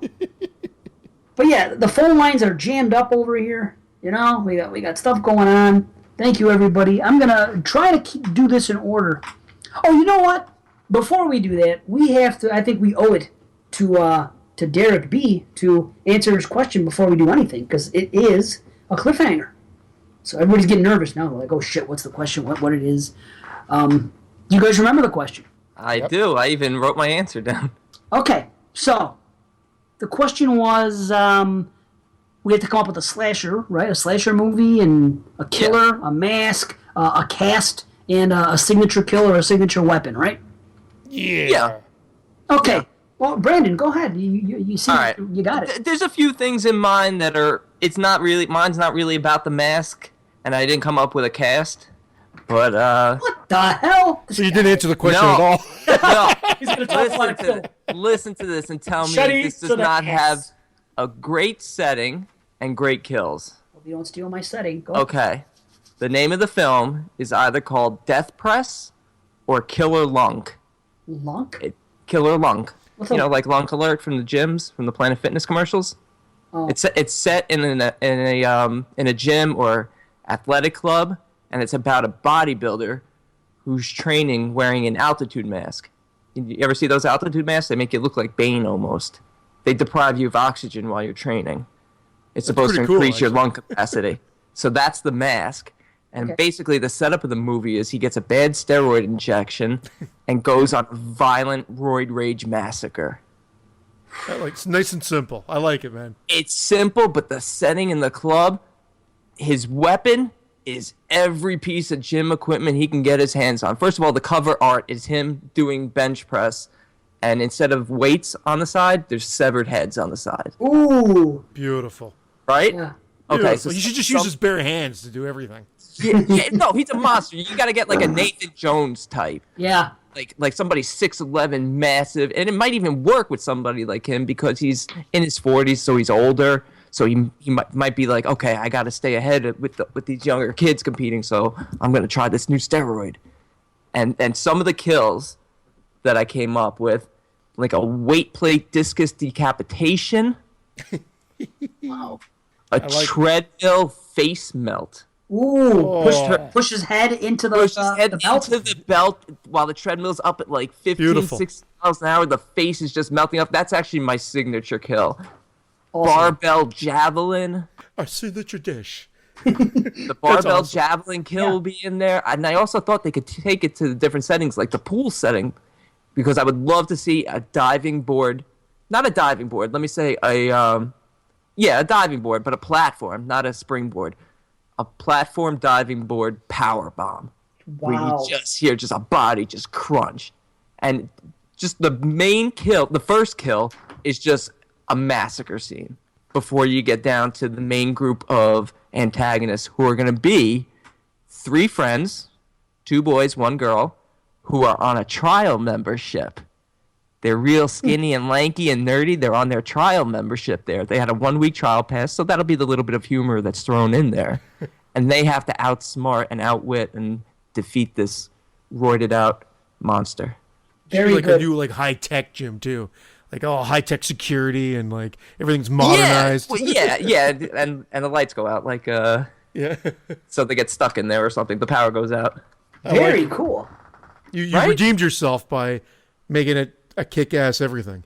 Yeah, no. Well, I was like, okay, who would I cast in this? Obviously, you got to get a lot of beautiful women. So it'd be like, and it has to be like women who are fit and stuff. So it'd be like, probably like WWE divas and stuff like that. Yeah. And Sasha Banks. just massive killings, just a gore fest for somebody who's not even a gore fan. And some tits, for sure. Oh yeah. Yeah. Very good. Male tits is what I'm talking about. Like I think we're all on the same page. Oh hell Just yeah. like every man with no shirt on. A motorboating kill. Motorboat. Takes someone's head on a 6-pack. It's like a cheese grater. Just rubs his face off. Oh. That'll be the dessert kill. I always wanted this because I'm always looking around at the gym, and I work at a small gym, so we don't have a ton of stuff. But I'm always looking around with what could I use to kill somebody with, Just in case. just in case. That's But awesome. yeah, That's awesome. I love that setting. I Very know there's good. yeah. No, I think you did a great job. Christian, what do you got? All right. Well, I kind of cannibalized an old idea, but I have 2 different titles. If you don't like me, let me go with my old title, which is called Director's Cut. Oh. And it was going to be the definitive version of the idea that I always wanted to do, which is about an eccentric, millionaire type. He's done a ton of horror films, almost like a Roger Corman style producer. He's gone kind of off the deep end. No one knows what's become of him. He's sort of become a legend, but almost like a mystery. He lives on his own secluded island, of course, and he invites everybody there for which turns out to be his new horror film. So it's kind of like a found footage snuff film. And the weapon of choice, it was going to be an executioner, a sort of a modernized executioner outfit with a huge battle axe as like the main weapon. And the signature death was right out of that student film I did, which is, even though, you have flashlights and whatever, of course, this one's going to have one of those candelabras with the, multi candles on it. And she has to go down, she's trying to find her boyfriend, and they're all lit, of course. And she's going down, descending all these stairs, sees that her boyfriend's mangled and killed. But then this big battle axe raises behind her, swings through, and chops right through her head and all the candles in one swoop. Oh. And then just takes everything off, and then the candles all come down at the same time. All in one fell swoop. Wow, I really want to see that movie. Yeah, man. That's awesome. And, Wow. and Stylistic. from a casting standpoint, I just kind of went with people that I've kind of respected what they've done recently. Jeremy Allen White is from Shameless. He plays Lip, the American. I really like him. He's a good actor. Yeah, lip shits. He plays Lipschitz. Told you it was gonna come up later. No, I love that show. I love Shameless. I love Lip. Nice. We all do. That's Lip great. is great. And I think I've got his name right. Kurt Gilchrist. From, he's one of Yeah. those guys, you son of a bitch. yeah, Oh, I like him love too, him. man. Just up and comer. I've loved him from the United States of Terror. States of Terror, course. yeah, great show. It Follows and The Good Neighbor now as well. And And he's he a was great in actor, man. Dark Summer, right? I haven't seen Dark Summer. I'm pretty sure he was in Dark Summer as well. Oh, Yeah. that new station that's coming out, Dark Summer. Really like him. Oh, last year's film. This is a like a far cry now that she's gone this route, but just for extra hot factor, Margot Robbie and Emma Roberts. My girl, Scream Queen. And then, for whatever reason, I guess because I watched Halloween 2 recently, Leo Rossi. Oh, you son of a bitch! I can't believe you. Of all people in the world, first you get you got two of my male leads in your movie. That's hilarious. Wow. And then I threw Bruce Campbell in there because I needed to have, I wanted him to be the cocky thespian actor, so to speak. And then, so it's him, and he would get, I didn't figure out his death, but that would be it. And then I wanted, the eccentric person. It had to be some old actor that I really appreciated, and I thought Lance Henriksen or someone like that. Nice. That's where I went with that one. Well, and if you didn't like Director's Cut, it was going to be called Axe to Grind. I like Director's Cut better. Yeah. Yeah, that's great. Wow, you guys, I think you did better than I did. Well, you took two of my stars. So, I can't believe Leo Rossi, really. But I have reasons. There's a specific reason for Leo Rossi. It has to do with ethnicity. So let me get right to it. Of course, two Italians pick an Italian. Of course. But, okay. I'm not going to hold a candle to you guys. No pun intended. Candle opera. Whatever it was. Okay. The name of my movie is called Blood on the Snow. And this is basically a story about a girl whose parents are going to be selling their ski, not lodge. I don't know if it's a cabin. Maybe it's a cabin. Their summer home? Well, but it's where people are skiing. It's not a summer home because they go there to ski. It's a winter retreat. It's okay, so it's a cabin, I guess, and they're getting rid of it because that area. There's another big one that opened up, a real big, monstrous ski resort that's taken out. That's taken over, and the small one's going to be closing soon. It's been getting slower every year, so the parents are going to sell this. Plus, they're getting on in age, and they just don't want to do it. So this girl says, "Hey, why don't we go up there? There's not going to be many people there. Everybody's going to this new place. Let's go there for, to ski and whatnot and party because it's going to be the last time we can do it. So let's go." Now, here's the people in the movie. The girls are Jocelyn Donahue because, she's great. I picked all horror people, okay? They're all from the horror genre. So Lauren Ashley Carter, who I love her. And she's such a sweetheart. And, and then I went with Juliana Gill or Gwill, whatever her name is. I was thinking of her, too. Friday the 13th remake, cool. You got to have a hot blonde to get naked for the sex scenes and whatever. So she's going to be there. And then Keke Palmer, who I'm not sure if you guys are going to know who she is, but she was in Scream Queens. Yeah, and Aquila and the Bee. Okay. But I chose her because I am going to have a black final girl.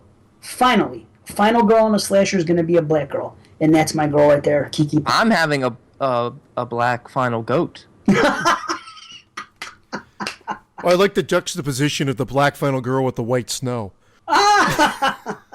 Okay. Here he goes making up words like juxtaposition. Mr. Watson, is that a real word? And if so, what does it mean?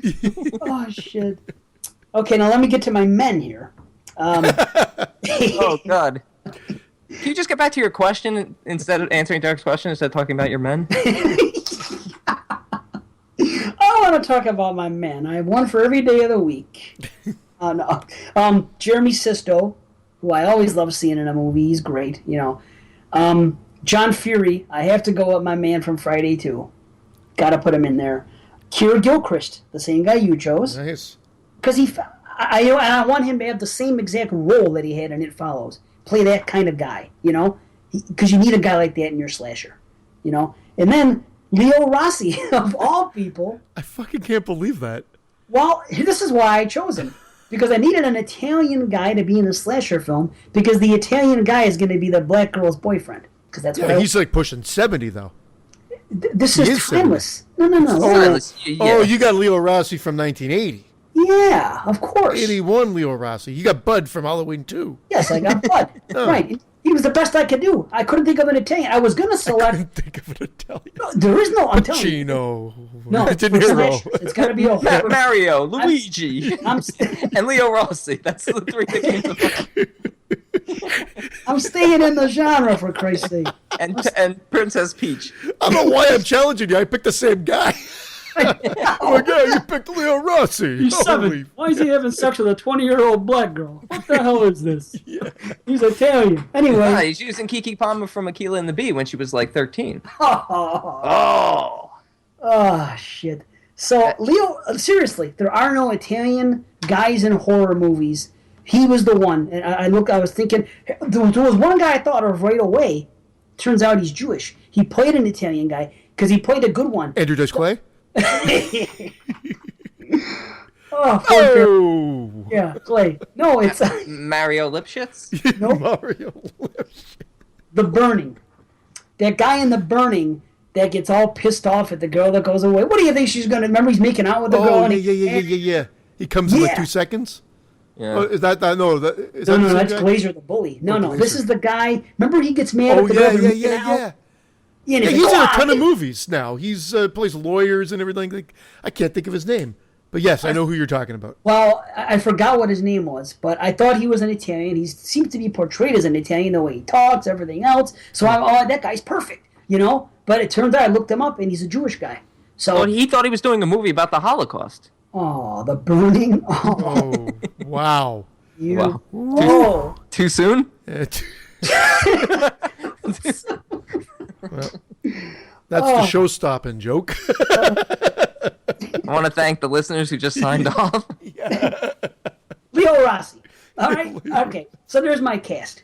Now my killer is going to be Derek Mears. Nice. Okay?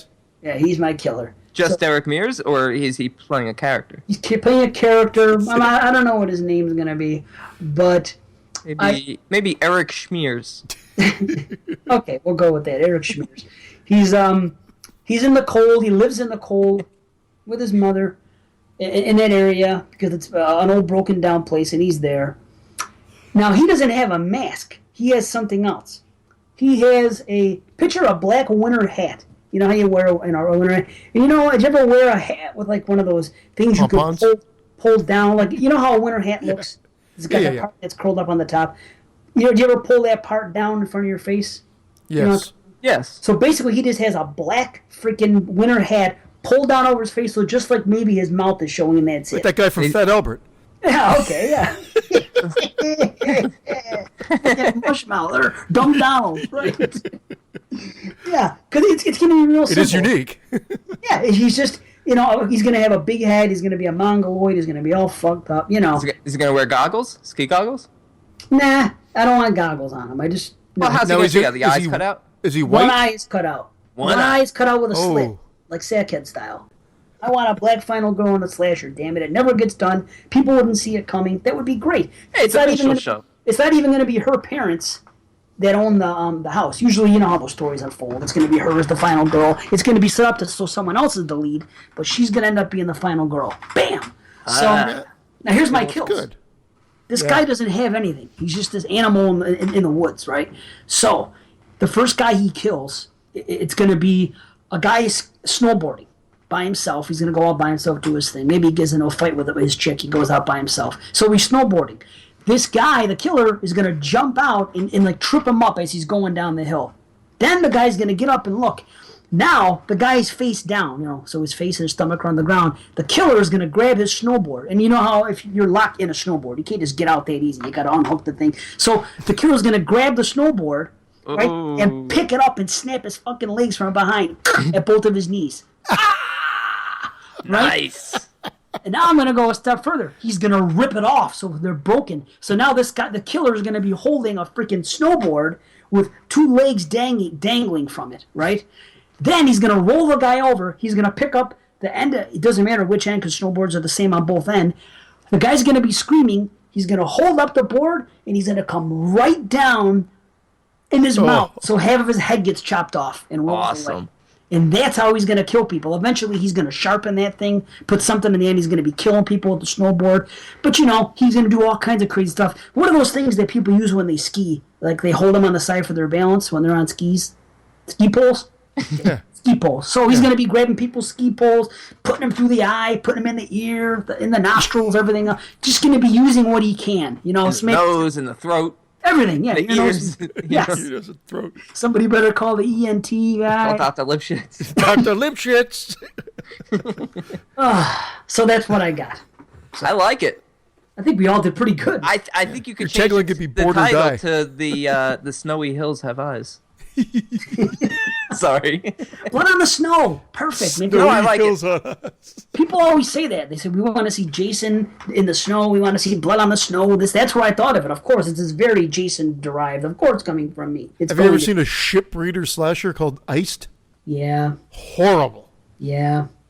It is horrible. That's an old one, right? Yeah. From the 80s? Like 88, I think, but it's just brutal. There's a couple others too. I never saw that one. There's two more that take place in the snow, and, Yeah. and I There there's got one in the 2000s. One came out, and it was like they're stuck in a chalet or something like that. And there's a killer, but none of them have been. None you of got them have blood been tracks. done. Blood tracks from the 80s. Yeah, but none of them are good. They're shooting a rock video like in the snow. Really? It's actually pretty good. But that's very Hills Have Eyes, because there's I an think I saw abandoned blood factory tracks. nearby that has basically like inbred mongoloids. Huh. Damn it. There's two other ones that are recent too that took place in the snow, and then I've seen them both. They're both decent, but they're escaping me. But whatever. It is what it is. What should we answer that other question that Yes. Mark guy had as well? Yes. Do you know- Marco had it. Was it Marco? Was it Marco? Might have been. I think it was Marco. Do you have it offhand? I can dig it I up. believe he asked for a title based on the movie of our life and who we'd want to play us. Oh, here it is. No, I'll read the email because it's so much better than you just saying it. No offense. But Jesus. well, hold on. You'll see why. Okay, this was an email. We're reading emails. We're being official here. Okay, hey, Headites. I have a question for you guys. If there was a movie made of you guys, who would be your favorite actors to play you, and what would the movie be called? Now, there's a catch here. Brandon, no, you can't choose Black Phillip, and the movie can't be called Black Goat's Daughter. Dave, no, you can't choose Joe Pesci as your actor. Okay. Christian, no, the movie can't be called My Life as a Cinematographer. Love you guys, Marco V. Yeah. So, Marco. yeah, Marco, right on. What do you guys got? Have you guys prepared for this one? Or Yeah, you you on know, the spot? I kind of thought about it, but when thinking about actors, did you think about like people who like kind of looked like you? I did that exactly. Did you? Because like I didn't. I kind of did that. I was like, well, I can't go with somebody like who doesn't even look like me, but not that I necessarily went with someone who looks like me, but I chose Elijah Wood to play me. Just Elijah? Okay. because I loved him so much in the Maniac remake, and that's sort of how I feel on a daily basis. It's a chore not to go out and kill women. And you kind of look like him right now with that glow you have.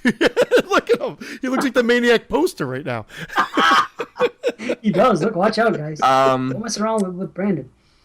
and the title would be either that or Liza Minnelli would play me. And it's Behind the Goat: The Rise and Fall of Leslie Lipschitz. No. I came up with Sanity's Edge. Everybody who knows me knows that I'm very on edge all the time. So I'm just, I think Sanity's Edge is a good title for the story of my life. Yeah, as opposed to that Anthony Perkins movie, Edge of Sanity. That's good. that's original. Yeah, that's good. Yeah, you know what? I actually thought about Anthony Perkins, but I'm like, nah, he's too tall. Fair enough. All right, Christian, you got anything? Yeah, mine's fairly boring, I think. I said Joaquin Phoenix would play me. Oh, I could see that. Okay. And it would be, and if it was if it was supposed to be my life story, I guess it would be called Lucky. And if it was supposed to be about us, because you could view that question as about us, I just took the really, really generic, boring, exploding heads horror movie. Oh, these titles. Oh, God. Marco, What, I know you didn't you're like thrilled. Behind the Goat? Oh, yeah, I did like Behind the Goat. Yeah, that was Behind better the than Goat is actually hilarious. But no, if it was about, I didn't know if he meant like individually or if he wanted to do like a movie about the podcast, which would be kind of funny too. Yeah, I like Joaquin Phoenix. That's an excellent choice for you. I agree. It is. I should have thought of that for you. I actually like actually- Joaquin Phoenix a So lot. do I. too. Have you ever seen the film To Die For with Nicole Kidman? Yes. The Gus Van Sant movie. I love that film. Love that film. it's good. When he's in prison, and my buddy and this girl I was dating, we just all looked at each other and went like, "Holy shit!" We put like freeze frame on it, and it looked identical to me at the time. At the Right. time, I mean, he's aged and I've aged, and we look different now. But there's still, even my wife says that would be the closest. Like Now you look more movie like star. River Phoenix. How he looks now. Horrible. Oh, Horrible. was right. Too Yeah. soon? What a raging asshole. That's good. All right, well, check it out. Here's mine. Now, I thought of this right away, and this is not my belief. This is nothing. But the actor I thought would play me good because he looked like me, and I'm not saying he does look like me. Once upon a time, my daughter, when she was, I don't know, 3 years old or something, happened to be watching in the room and television was playing it, and the first Star Trek movie was playing. And I don't mean the first Star Trek movie as in Captain Kirk and all them, like the old school, the remakes they did. So anyway, the guy that plays Spock, Zachary Quinto, is that how you pronounce his name? Yeah. He was on screen, and my daughter said to her mother, "That's not Daddy, right?" Or something like that. Bottom line is my daughter thought that Zachary Quinto looked like me. So I chose him. Same taste in men. I was just gonna say that you beat me to this. You both enjoy a good cock in the mouth, but You're a size queen too. I don't know anything about this guy. He's gay, and yeah, you don't look like him. But that's funny that there was a connection made. My daughter thought I did at the time. He's a good actor. So there you go, and I figured. He's a guy from America. He was in American Horror Story season 1. Right. Yeah. That's right, he was. You know, your favorite show of all time? and Yes. yes. Heroes. It is my favorite show, too. You're right, he was in that damn show. Right, he was the guy. Yep, my He bad. was the guy, yeah. He hasn't been there since. They all have recurring, you know what I mean? But he was only in freaking that. Maybe I'm wrong. Maybe no, he was in part 2. He played the doctor.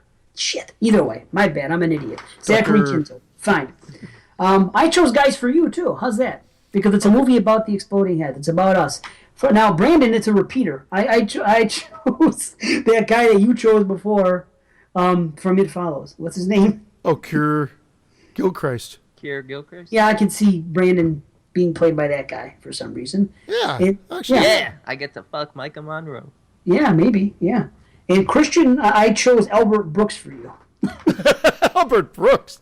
I pictured Christian in the beginning of the Twilight Zone. Remember when Albert Brooks is talking with freaking Dan Aykroyd? I thought it was Finding Nemo, right? The first thing I thought it was Finding Nemo. Right?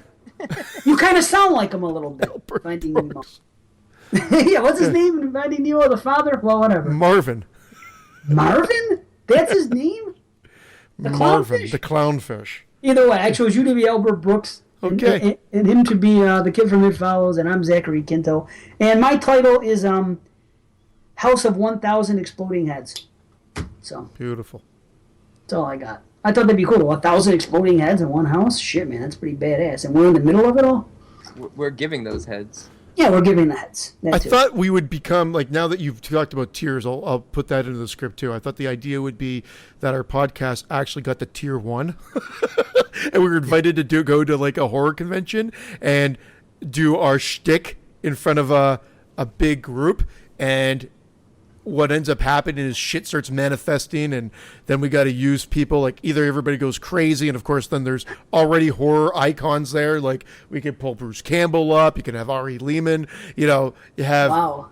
all the Jasons, and it could just be all out chaos. But then of course we've got to save the day, and then we'd have like BC, and then you'd pull like people that like are because he's an actor and whatever like that. They'd be all there, and we would gain up, and of course it'd be this training montage where we're all getting ready to do battle, and then we go out and we just go to town on all the bad guys. And the signature kill, Christian strangles Tony Todd with his sock filter.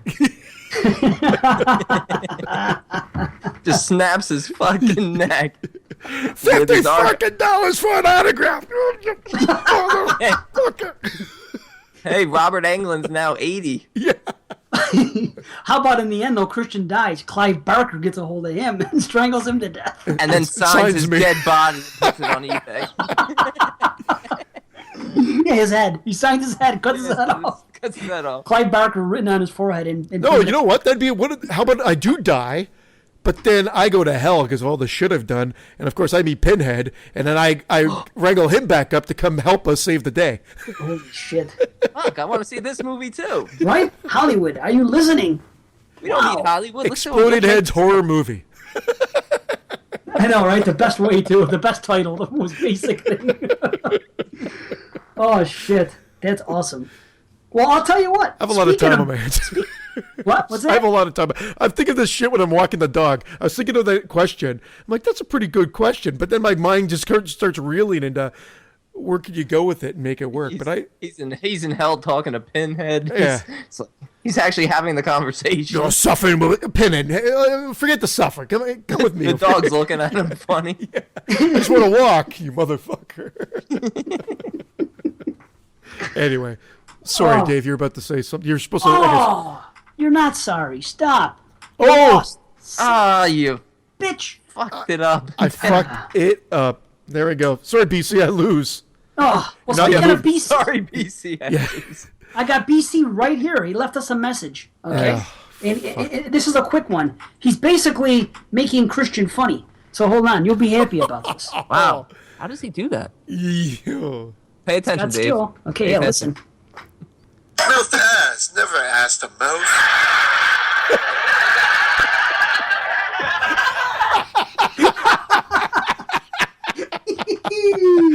Let me hear that again. Okay, That was hold one of the on. best jokes that fell flat. Okay, hold on. Fell flat, I guess. One more Fall time. flat. Maybe everybody will laugh. Never ass to Oh, wait a minute. Hold on. That didn't work. Hey, I love it. I'm the joke. Let me play it one more time. mouth to ass, never ass to mouth. It is that funny. Who's with me? I concur. Yeah, it's hysterical. That guy's great. Never ass to mouth. He's off the movie. Oh, shit. All these voicemails are going to take. Okay, let me do the emails first. Holy crap. Because the voicemails, oh boy, guys, we have some marathons again. So Uh-oh. SC? we got some. You'll see. Let's see what we got. You'll see. I was going to talk about the favorite part 2 movies, but we're going to be short on time. I'm going to save that for show 22. Kind of makes sense, 222, because I got an email from BC, and it figured in. I actually did something crazy. I added up. I got literally about 25 different responses on Facebook for people's top favorite part 2s like we did. Really? So I added everything up. I went through this whole system to have a definitive list from the listeners, and we're going to do it on 22. This whole system. Addition. Yeah, but it's a lot of work. You know, He had his, here's he what had his abacus out. Well, wait a minute, hold on. If a guy picked Evil Dead as his number 1, I gave him 10 points. Friday the 13th Part 2 is number 2. I Oh, gave there's him a system. Okay. a real system where I wrote everybody's thing. This took me a freaking hours to do. But I can't do it now because we're short on time. I'll save it for the next show. Oh, so man. All that work, though. I hate the fact that you did all that work and you have to. Well, we're going to do it Next next show. show. Okay. yeah, it's not like I think I did that work for no reason. Please. No. So I can't read that email. That's our first email. BC put his top 5 part 2 movies, or maybe 10, whatever. So, okay, let's go to emails here. Marco, here he is again. Marco V. Hey guys, my favorite French Extreme film is High Tension, even though it is still a mindfuck for me. Can't wait to hear your thoughts on that film and the other ones. Don't forget to bleach your assholes. So, High Never Tension. forget. Yeah. Brandon, if you have something to do, do it. Okay? What's that? If you have something to do, do it with all these guys coming in. Do you need any information? I forgot what your contest even is. I'm just going to draw randomly from all these names. Okay, so Marco. Okay. Let me write that down. Now, Let me Jonathan- write that down. He's got a phone beside him. He's got like a computer. Let me write it down. Pad and paper. of course, what doesn't he have? Right. Marco. Marco. Okay, I'm trying to fly through these. Okay, Jonathan Gagne. Hey guys, my favorite French extreme horror movie would have to be Martyrs. Please enter me into the giveaway. Also, keep up the great work, guys. Love the podcast. Jonathan Gagne. Wait, how do you spell Marco? Marco, Marko. How's that? I'm joking. All right. All right. Jonathan Gagne, okay? Just put in Jonathan Gagne. Go on, you're good. French Extremes from William Boxall. Decisions. I'm sure I'll be in the minority here, but I will pick Frontiers, with Inside a very close second. Wow, so we have things all over. What's his name? This guy's name is just B. William Boxall. I'm going to call him Bill Box. William. Yeah, Okay. I'm just gonna change his name completely. Yeah, that's what we do here. We make fun We're of. just gonna call him the Box. Yeah, call him the Box. Yeah, the Box. Okay. You love Frontiers. Oh boy. Neil Robson, our homie. Hi guys. Favorite French extreme film would have to be Martyrs. To this day, this film still sits in my mind, being absolutely enthralled with it to having my head exploded with the outcome. An all-around brilliant film, with it being very close to a 10 out of 10 movie. Cheers, Neil Robson, Australia. Nice. Got him? Got him. Okay. Chuck Knight. My vote is for Dogtooth. Wow. I like Dogtooth. I knew you would. Crazy film. What a fucking mindfuck. Yeah. Even with all the depravity I have seen and read, this movie fucked with my head. Great show, boys. Keep it up. Chuck Knight. Nice. Thank you, Chuck. There you go. So you got Chuck in there. Chuck Wagon. Brent I said Siebel. Chuck. I snuck it in early. I was like, Chuck Sorry. Wagon. Awesome. Don't be sorry. Stop it. I already lost. I apologize. Yeah. Je suis désolé. All right. Brett Sabo. High tension. Awesome twist. Thank you. Good. If Brett wins, I don't have to ship it to her. I could just hand it to her. All right. Is that all of them for that? That might be all of them for the contest. Well, there's probably voicemails where they said. Well, we have other emails besides that, but are they contest related was the question. So let me see. BC, let's talk about BC here. Guys, I loved Dave's intro on the Green Room episode so much. Thank you. I decided to try my own. Let me know what you think. Thanks for the great shows, BC. So BC has given us an intro. Gotta love them. All right, let's see. Yes, y'all, it's going down right now. Oh, wait. Wrong podcast. Hey, guys, it's BC again. Let's try this for an intro, huh? Oh, wait. Don't want to do that. Here, how about this? First up, we have that Canadian cat who's the king of rat-a-tat-tat. That's right. The Canuck who loves to apologize. The cinematographer, Luciani. Next up, he loves his horror French because he's such a mensch. That's right. He loves his coffee with cream and sugar. He's described as nasally and cute, and he always bleaches his poop shoe. Give it up for the Red Sea pedestrian himself, friends with Schwarzer Philip. His favorite movie of 1988 was Friday the 13th, Part 7. Brandon. Oh my God. The New York Italian. Oh. Sorry. Lots of film. That's brilliant. Mistaken for a famous actor. That's right, Vincent Schiavelli. A man who's on so many podcasts, he's not sure which show he's on. A man who has seen more horror than Rosie O'Donnell's panties. 5 feet of fun. He's top of the wops himself, Dave Z. And together, 5 feet of they fun. are exploding heads. Wow. Oh, fuck. Yeah, that was awesome. Brilliant. This guy's got the best fucking voicemails. BC's awesome. Did you hear the thing at the end with Exploding Heads Horror Podcast? It kind of kicked out a little bit, so yeah, you might have to shoot that to me, just the last part once more. Hold on, let me try it. Exploding heads. Wow. Whew. Wow. How about Red Sea? Oh, man. Fucking BC, man. Wow, man, that's awesome. That fuck. He's back in the movie. Yeah, he's back in. We got to have him in the movie. Yeah, He'll play every other character. Thank you, BC. Thank you, man. That's thank you for making me funny too. Yeah. Yeah, not easy to do. You son of a... BC. One more email from BC. And then we're on to voicemails. Okay. Hey there, friends. BC here again. Just thought I'd say hi. Hi, BC. Hi. And send another email to remind you about a future show idea. I realized that I brought it up on the Facebook page, but this is just a reminder in case Dave Z was too busy recording one of the 4,535, whatever, other shows he's currently on. The idea is a show discussing your top 5 or 10 most memorable bullies in horror movies. There are so many to choose from, and it would be cool to see one of you guys come up with some not so obvious ones, like Carrie, Christine, Stand By Me, and It. Man, Stephen King must have had his ass whipped in school a lot as a kid. Have a great show, guys. And as for the French Extreme contest, I'd love to participate, as I do not own any of the titles listed.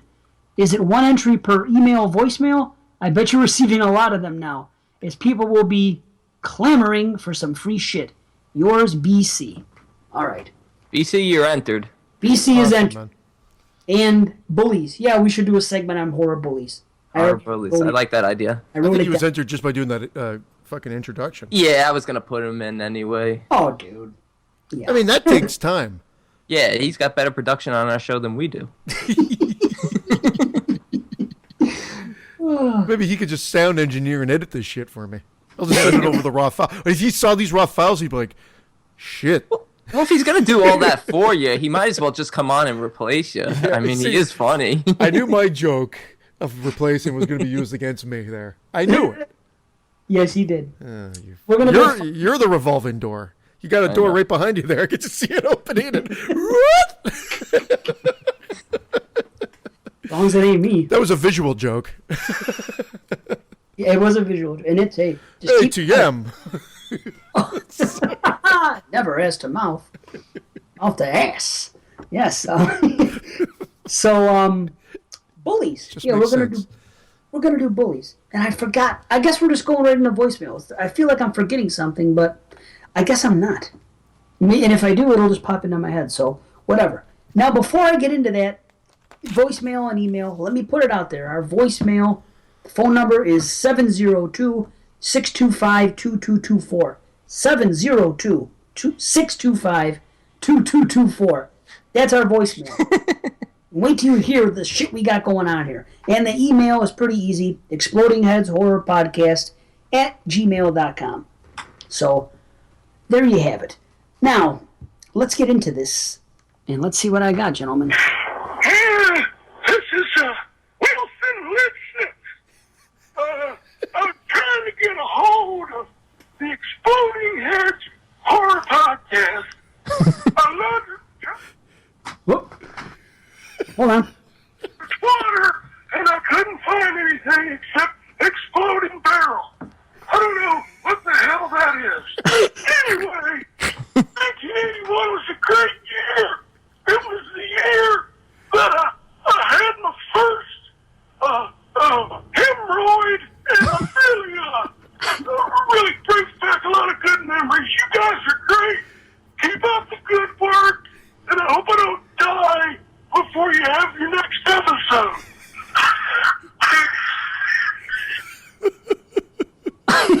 Okay. Oh, fuck. Thank you for that.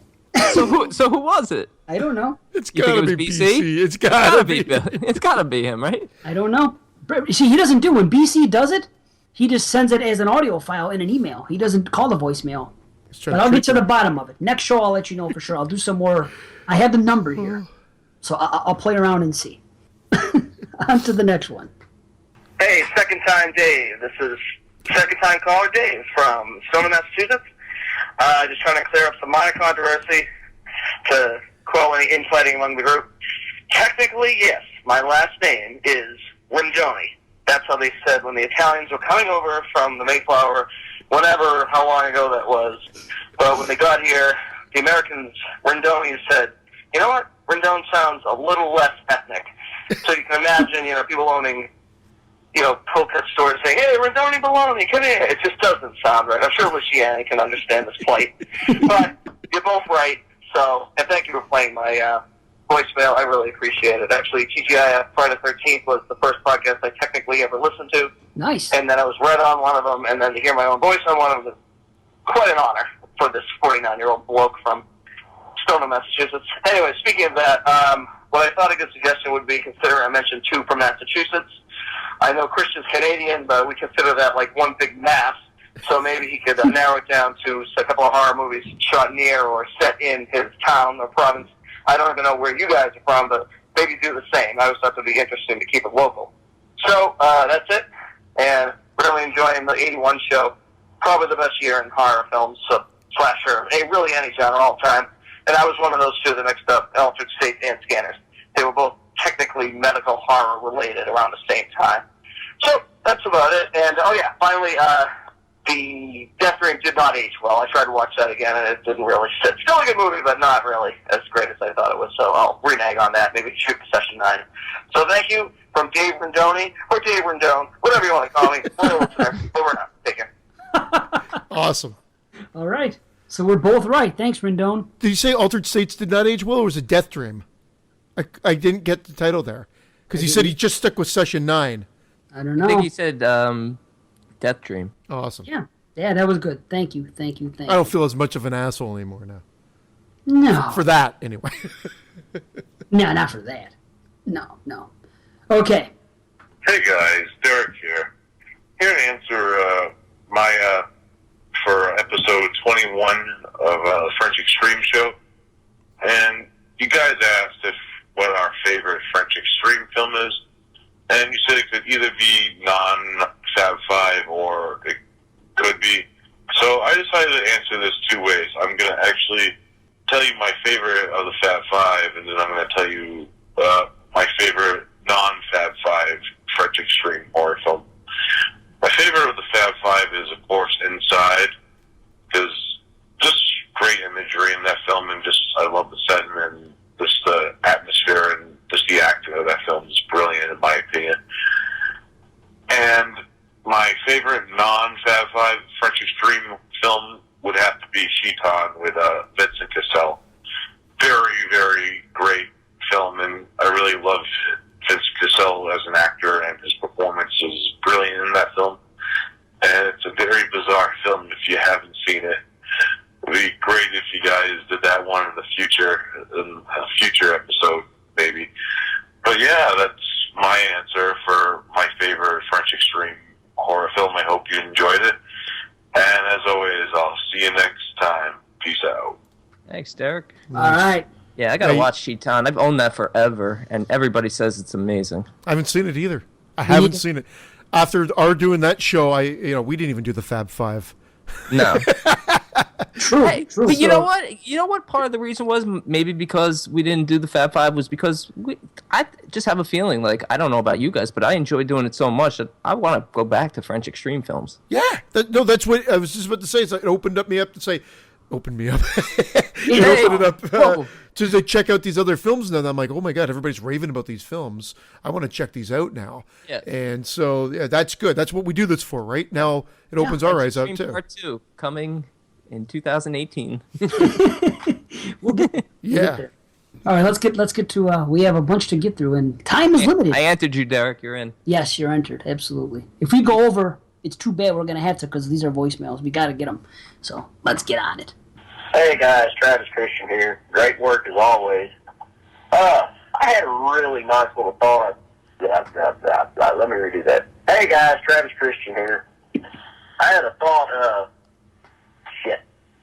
I am brain dead tonight. Hold on. Am I keeping this all in? Of course. Travis Christian, I love you, awesome. but you should know better that if you call in and you fuck up. Did he call back? Yes, he did. Oh, okay. That's being aired. Yeah. Yeah, of course it's being aired. It's we can't break precedent. We gotta bust their balls, please. Yeah, TC. Okay. Hey guys, Travis Christian here. Great work as always. Anyway, I had an interesting thought. I would love to issue a challenge to Exploding Heads and Banana Laser. What? I would like to see you two review the movie Excision from 2012 and basically have a review off. That kind of sounds kinky. But y'all really don't know what group would do the better job. You know, Dave, your chemistry with Exploding Heads on this movie, I think, would be an absolute riot. Yeah. Hell, Banana Laser, they're my favorite podcast, but, Yeah. you know, they're just coming off the fence again. They're a little rusty, and I think this may be something to help them get on their A game. Anyway, guys, just a thought. Have a good one. A versus episode. I like it. Thanks, TC. You're fighting against Interesting. yourself. Have you guys though. seen Excision before? Yes. I like that film. I like it too. Yeah, that'd be a fun film to review. TC, thank you for that. I don't think I accept the challenge. I do accept it, but I don't think, as you probably know by now, Matt just wants to do commentaries. We decided to make it a commentary show. All right, Christian, we won. Yes. One by default. Yes. Now, can I Suck it, convince Wazelle. him? Suck it, Wazelle. Maybe Wazelle can be convinced to do it just for this reason. Because TC is a listener and a buddy and everything else, and he might do it for him. So you're going to have to take it up with him. Now, first of all, TC, get on the freaking thing, because Matt's doing that weekly thing, you know, and you can compete for the contest. So get on that, talk to him about it, and get back to us. Peel it off. Peel it off. Yeah, not peel it back. Peel it back. Peel it off. You want me to strip over here? What is this shit? Peel it off. Peel it off. back. I can't believe I said peel it off. All right, so here we go. Next voicemail. New guy, I think. Hello, Dave. This is Cordell calling in for the first time. So to give a rundown of what I thought of the first episode that I've listened to you, actually, I keep literally listening to it over and over and over because I just, I don't know, I think you guys make some interesting picks. There are some years where I think it's in 1981 where I'm like, oh, how can they not put My Bloody Valentine as one of the best films? But I like listening to the show. I like listening to all your top picks from 75 on to 2015. Hoping to listen to more of the shows here pretty soon. Just got a couple of questions, like, what are all your guys' thoughts on new films coming out next year, like a new Friday, a new Halloween, a new Chucky, a new Leatherface? Personally, I could do without Chucky, but that's my personal preference. So I have a list here, just for like future reference of my top 10 films in the horror genre. These are just films that I personally hold up in high regard. I'll start at number 10. So number 10, I have Scream. I'm not even sure why that's a 10 on my list. I think maybe it's really hard to say. Like, I've only seen a Scream a handful of times, but it is definitely a good film, and I can understand how people say it revitalized the horror genre. I personally think it's a pretty damn good slasher film from the 90s. Number 9, I have Blade.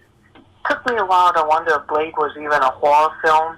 I ended up just going with yes, because it is a vampire film. But I would stress the argument that you could call so much a comic book film as you could a horror film, because it is based on a popular, well, don't know if he's exactly as popular as I think, but it is based on a popular comic book character on Marvel. Number 8, I have Outpost Black Sun. This movie is kind of like a little gem for me. Outpost Black Sun is a zombie film, and I'm not very big into zombie films. I don't really care for, like... Okay. It got cut off because it's only 3 minutes, as we've discussed before. Yeah. So I'm going to play them through, in the order they came in. Oh, so he didn't call back? Yes, he did. I said I'm going to play them in the order they came in. Well, that was the first. That alluded to the fact I thought maybe someone else called in between. Oh, yeah, imagine that. I'm just going to bounce back and forth. Part 2. What was this, number 7? Part 2, Mr. Cordell, part 2 of my voicemail. I don't know why voicemails don't seem to like me that much. Going on about Outpost Black Sun. It got cut off. No! It did. So there's more. Your voicemail doesn't like him. Why? I don't know. I can't imagine why. Let's see here. Part fucking 3 now. Yeah, just got finishing up on Texas Chainsaw. I played it for a friend of mine. I shut all the lights off on her while we were watching it, and needless to say, I was expecting to get some that night, and I didn't. I think she was a little pissed off at me for making us sit through Chainsaw in the dark. Number 4, Nightmare on Elm Street, Part 3, The Dream Warriors. You're just going to keep this one kind of short. Awesome soundtrack. This is where Freddy is at his most iconic between his, you know, he has that menacing quality, but he's also got that smart-ass mouth of his, you know, welcome to primetime, bitch. Number 3, My Bloody Valentine from 1981. I love this film. I cannot say enough good things about it. Although, if I recommend it to anyone, I recommend they get the special edition that came out in 2009 that has 9 minutes of kill footage put back in it. Those cut kill scenes really add to the film. Of course, I love the soundtrack, The Ballad of Harry Wharton. It's a little fun tune to play on Valentine's Day. What do you wants to get some? Friday the 13th, Part 6, Jason Right. Lives. Jason Lives. Woo! It was this film and Rob Zombie's Halloween are the 2 films that got me into the horror, into the slasher community. As I've stated, I love the theme song. He's Back, the Man Behind the Mask. Alice Cooper rocks that soundtrack.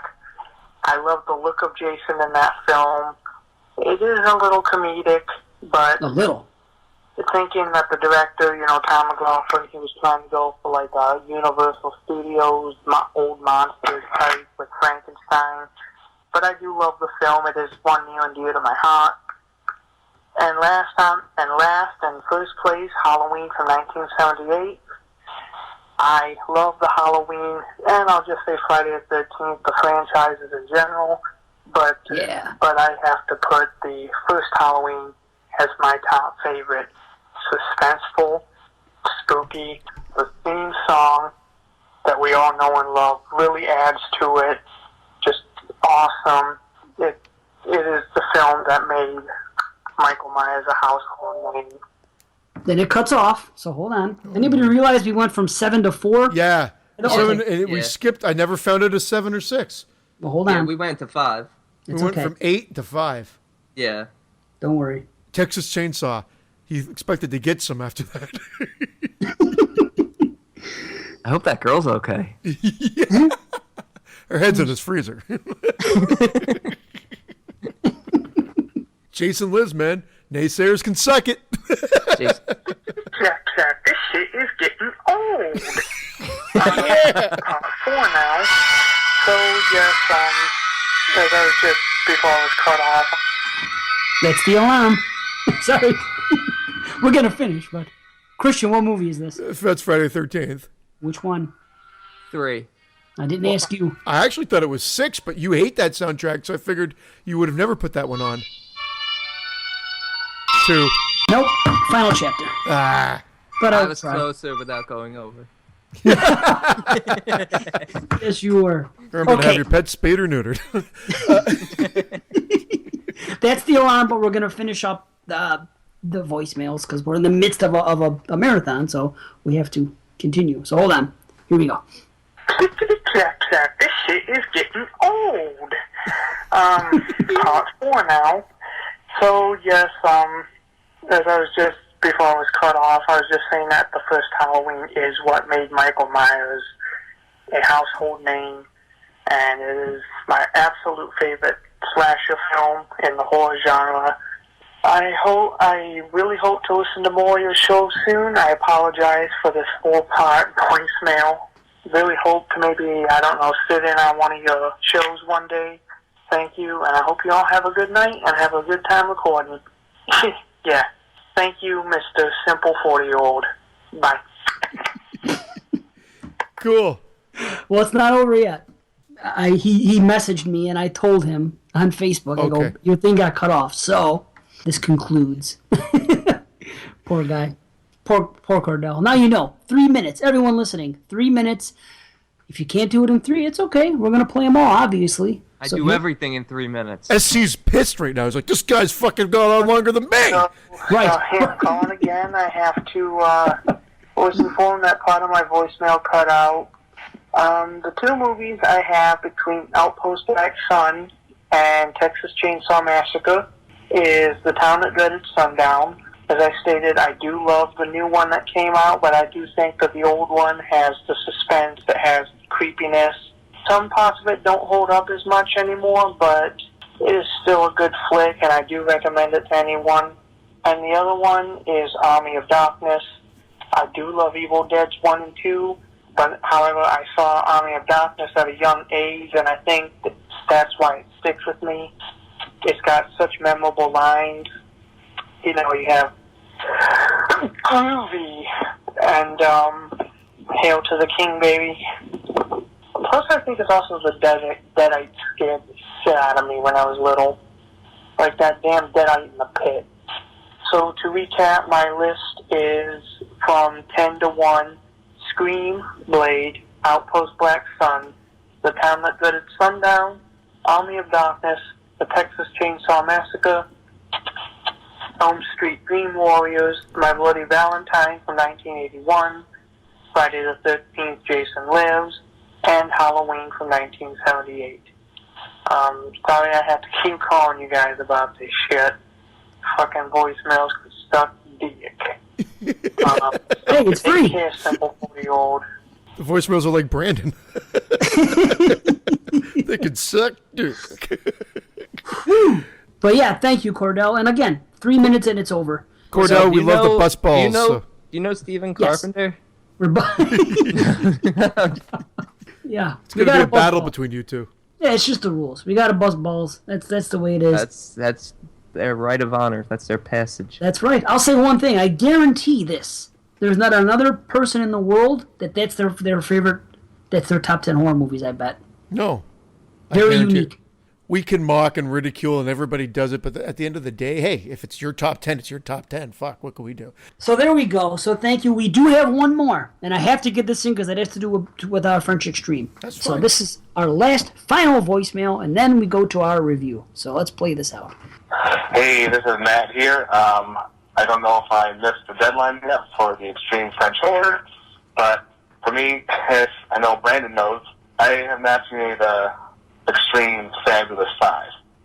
I do own Inside, so I haven't watched it. And of course today I picked up Them, which is the other one. So, yeah, I have not seen any French Extreme Horror. The only French one I've really seen was called Residences, which is a cool creature feature. You know how me and I love my creature features. But anyway, awesome show, guys. Can't wait to check out the rest of Exploding Heads. You guys, see you later. All right, good night. All right, Matt Cantor. You and your horror movies. Yep. Got him. Got 9 people officially entered. I will draw 2 winners and announce them on episode 22. There you go. 2 winners. Each one, I have a copy of Inside here. If both of you who win the contest happen to own Inside, I'll send you something else. Same thing with the second person I draw. 1 movie per winner, 2 winners. So time has expired. There's a lot of stuff we're going to have to put off until show 22. So show 22 is... I'll talk about Monster Mania 34 when Monster Mania 134 I comes know, around. I know. There's stuff. I know. We just can't get to it. We keep running out of time. I do have to break the rule and do one more quick thing because there's 3 shows. There's this and there's 2 that are going to be in October, and this is time. It's time sensitive. So I'm just going to play one quick thing because I'm going to do one a show between now and then. So just bear with me for one moment. All right, this is Dave Z, along with Frankie Z, a.k.a. the 10-year-old horror fan. We've just finished watching the 1978 classic John Carpenter's Halloween. Francesca Zendano, Frankie Z, what is your initial... What do you have to say about this? Well, I honestly think it was a really good movie, and I liked it very much. Okay, do you have any favorite parts of this movie? They're all like my favorite parts. Really?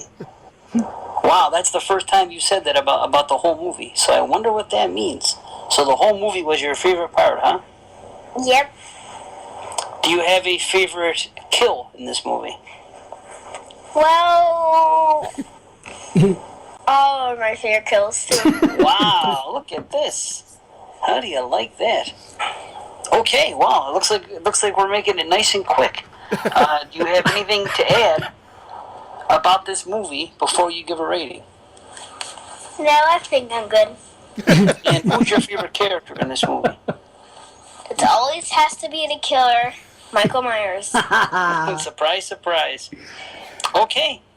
Is there anything about this movie that stuck out compared to other movies that separated it from other movies? That's why you liked the entire thing? Well, I think all of it was pretty good. Okay. All right. Well, what's your rating between 1 and 10? Of course, another 10. 10 out of 10 again. All right, the 10-year-old horror fan. Thank you for that. Do you have anything else to say before we say goodbye here? No. Okay. Well, that does it. Thanks, guys. Okay. So yeah, 10-year-old horror fan. 10 out of 10 again. It continues. The reason I did this now is because there's 2 more that are involving the Halloween movies. So, 2 more shows in October. And there you have it. I want to know what she thinks of Halloween 3. I know. That'll be interesting. Yes. So, yeah, there's more we wanted to get to, but the alarm went off. Next show, we're going to do it again. It's going to be jam-packed again. And we're probably going to have at least 1 special guest. Hopefully 2. So... Holy smoke, we didn't even do Brandon's challenge. We didn't even do found foot. There's so much we left out. Wow. So much. Well, we could skip the review and just keep going or record all night. No. It's we said we were going to stick to this. But I just wanted to know, I know Brandon, let's just say one thing. Brandon, you completed the challenge, right? I did complete the challenge. Yeah. Watched 1982's Boarding House as the 100th and final film on the list. And it was atrocious, so congratulations, Derek B. He requested it if I didn't like it, and it's all yours. Awesome. And I finished my challenge, too.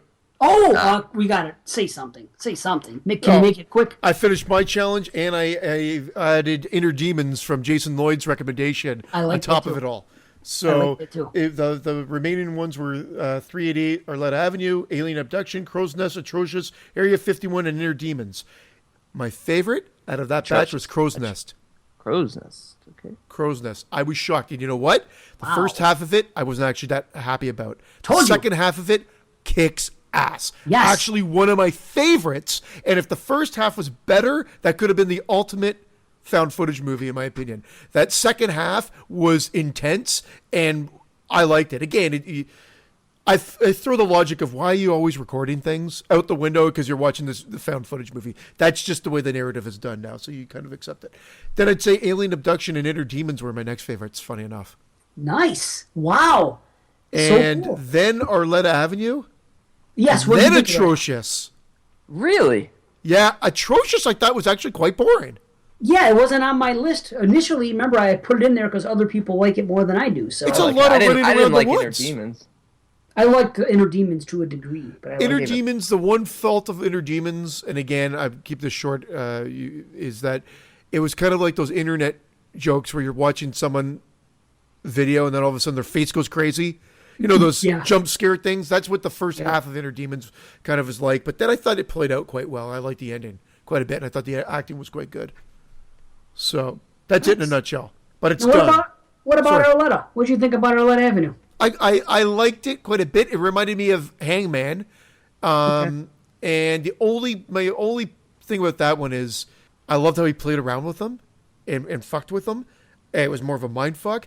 I just hated where he planted all the cameras. Like there's cameras in his dashboard of the car. There are cameras in the nightstand clock and whatever. I just thought it went a little too much with where the cameras were. That's my only quibble with that one. But it played out quite well. But I think that made it scary, too, that guy had that much access and could actually get away with doing all that. Yeah. You know, it might have been a little far-fetched, but it's kind of a scary-ass thought. Absolutely. Boy, it's too bad the alarm, because I wanted to talk about 2016 movies, and I have like fucking 12 of them. I've been watching so many movies. I really have to save this all for next show. Did you really have 12? Dude, you know, I'm just going to rail the titles off, because I'm curious now. Please do. Just the titles. Let me see. Where's my I want to do it too. Since the last one, this is what I've seen, okay? You rattle yours, I'll rattle mine. Okay, since the war... Yeah, okay.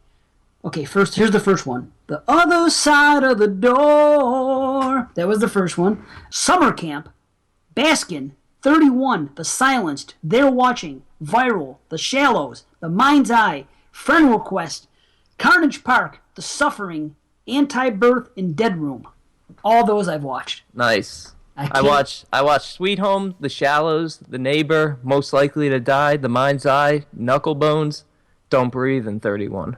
Wow. I've got, you know what? I don't have the full list here, but The Good Neighbor, Don't Breathe, Shallows, Friend Request, Anti-Birth, and I know there's a couple more that I was just talking about since the last time we recorded. Yeah. You saw Anti-Birth as well. Yeah, and I'm interested in... we can't go into any detail. We can do it. Let's do it. Well, I think that's going to show up on one of my lists at the end of the year.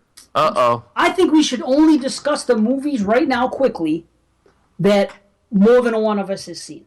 How's that? Is that fair? Because we didn't plan on... It was my dissertation. I was only going to give a shout out to one film to check out of those 8 films. I mean, obviously I tell people to check out all the films, but I was just going to say, if you haven't, I mean, it's already out on Amazon streaming, but it's not out on hard copy till next week, I think. And that's The Mind's Eye. I've seen The Mind's Eye. Which I thought was fantastic. I got to tell you something. How many movies did I watch? Let me give a quick count here. 1, 2, 3. Well, not counting Don't Breathe. 1, 2, 3, 4, 5, 6, 7, 8, 9, 10, 11, 12, 14 movies, okay? Of those 14 movies, it got the highest rating. I gave it an 8.5. That's what I gave it.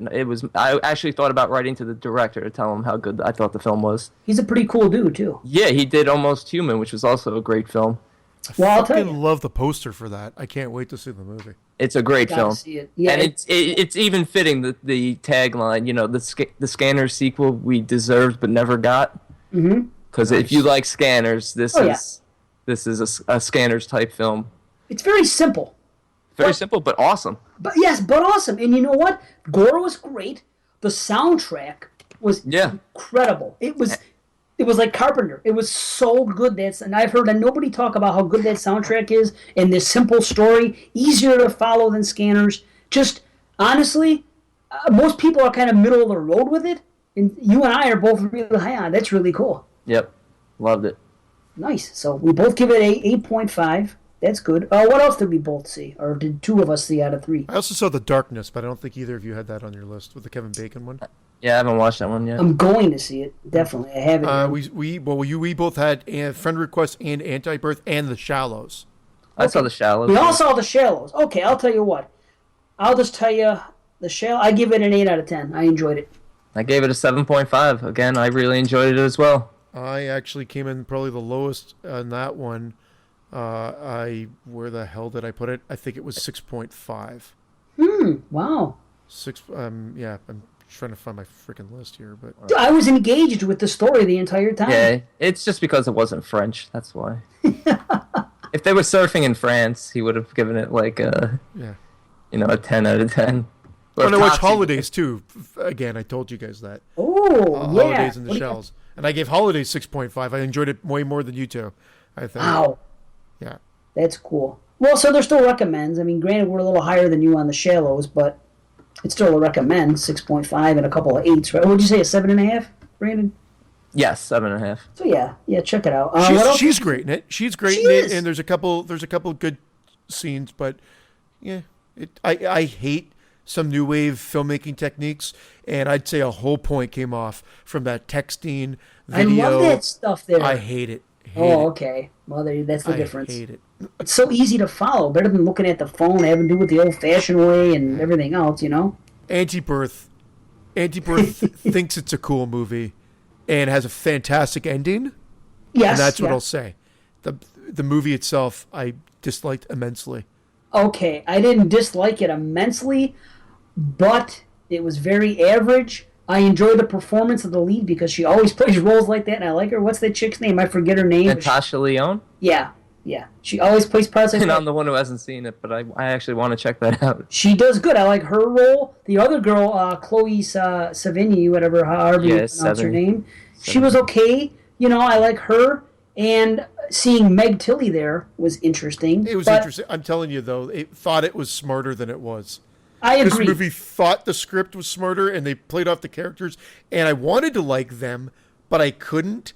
I just did not like the movie. I thought it dragged. The ending is redeemable for the slam cut to the title card, and I love that at the end. And where it goes at the end, gives it a little bit of a rating. But I'm sure it's going to pop up on the list this year for me. You going to give a rating? 4 out of 10. 4. I give it a 5.5. Okay. Oh. All right. I guess I'll love it then. 10 you know what, though, Brandon? In all seriousness, I am interested in hearing what you have to say about it, to be honest. Yeah, that's one of the next few on the list to see.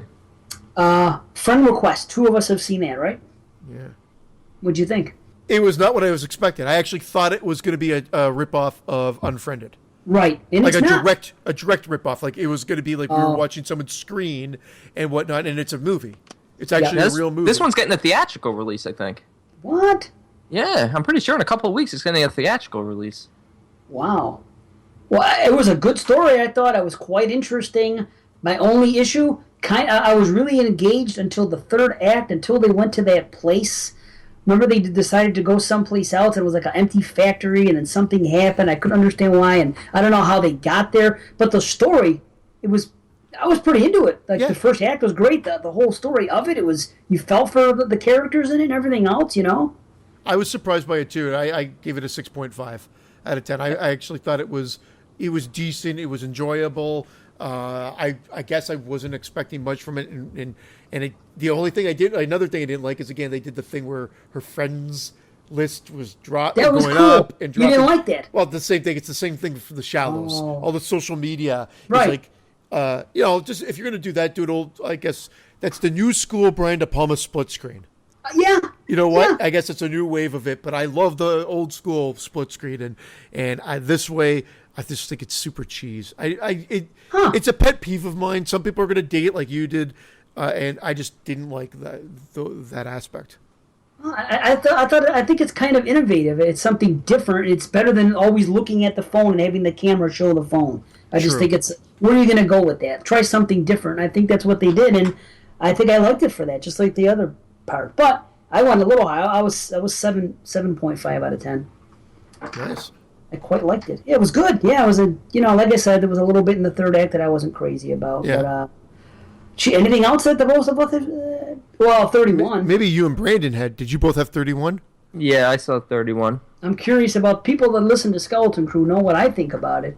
But I didn't listen. I actually avoided the episode of Skeleton Crew. Now I'm going to go and listen to it. I really wanted to go into this one blind, especially when the initial wave was mostly negative.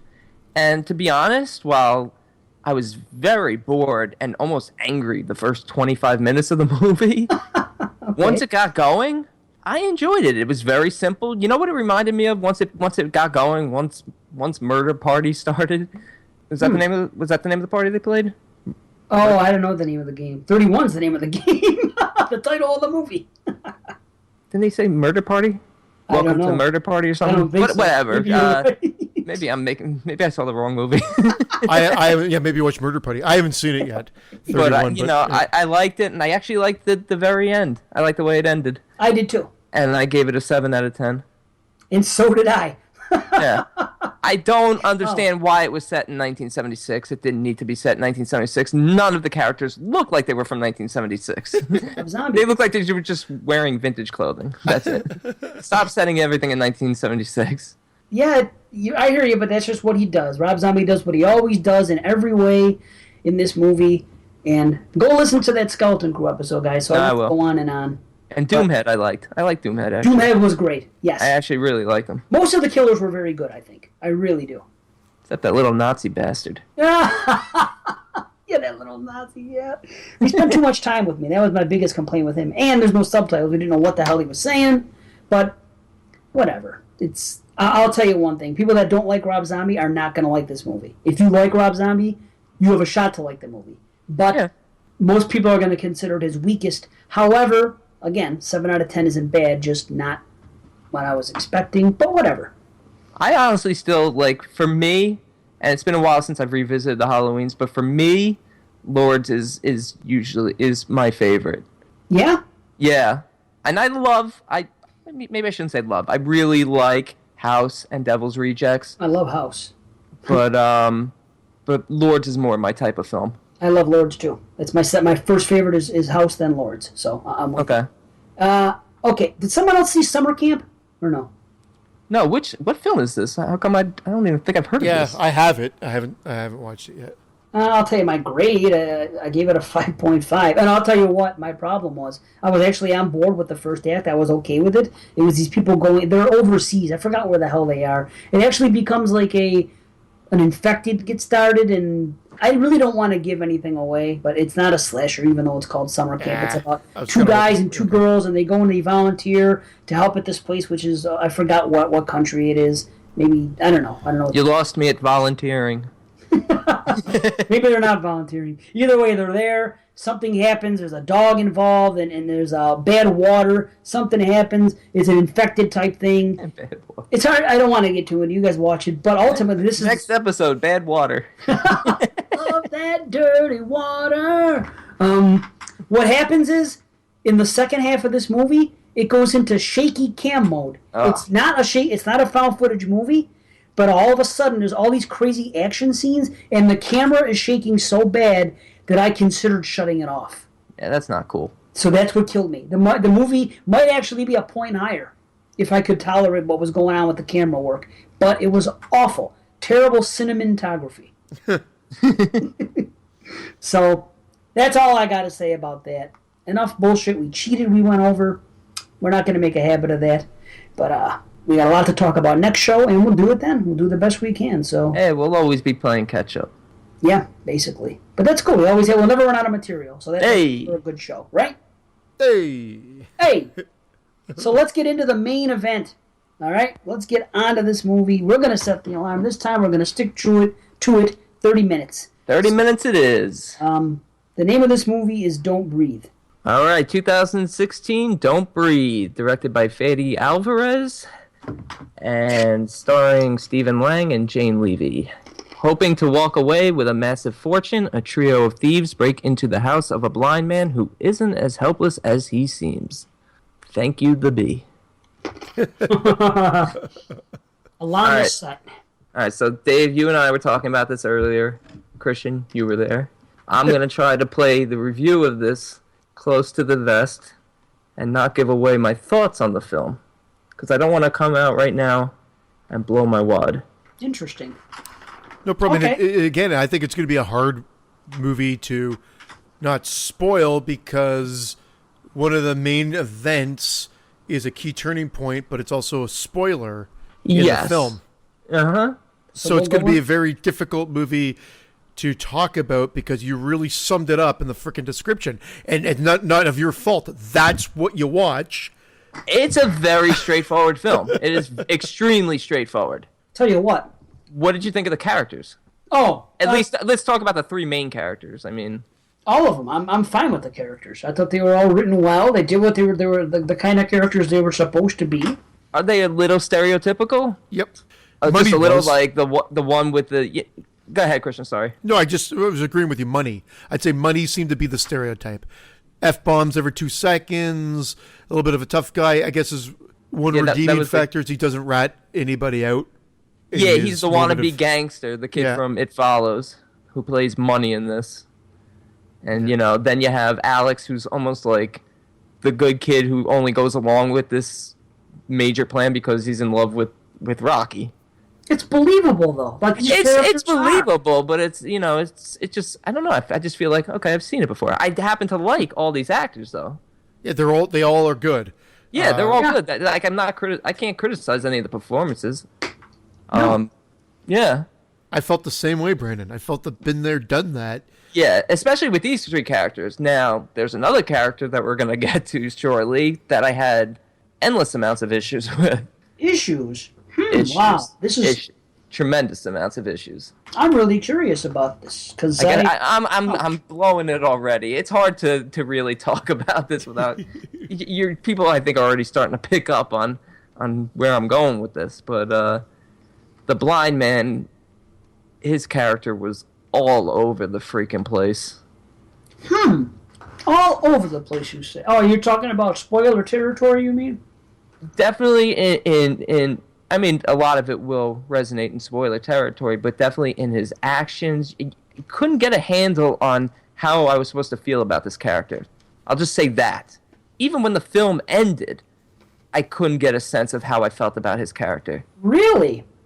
Really? I thought it was so easy. I'm going one way through a little of it, and then when I see what happens, then I go the other way. There's two ways to interpret it, though, as far as I'm concerned, the way it ended. Well, we'll get to it then. We can't get to that yet. But I mean, in general, I had no problem with the characters. I thought that you guys said been there, done that. I guess maybe, but to me, they're believable characters. That I think that there really are people like that out there. It's just a believable scenario for everybody involved. I'll tell you what.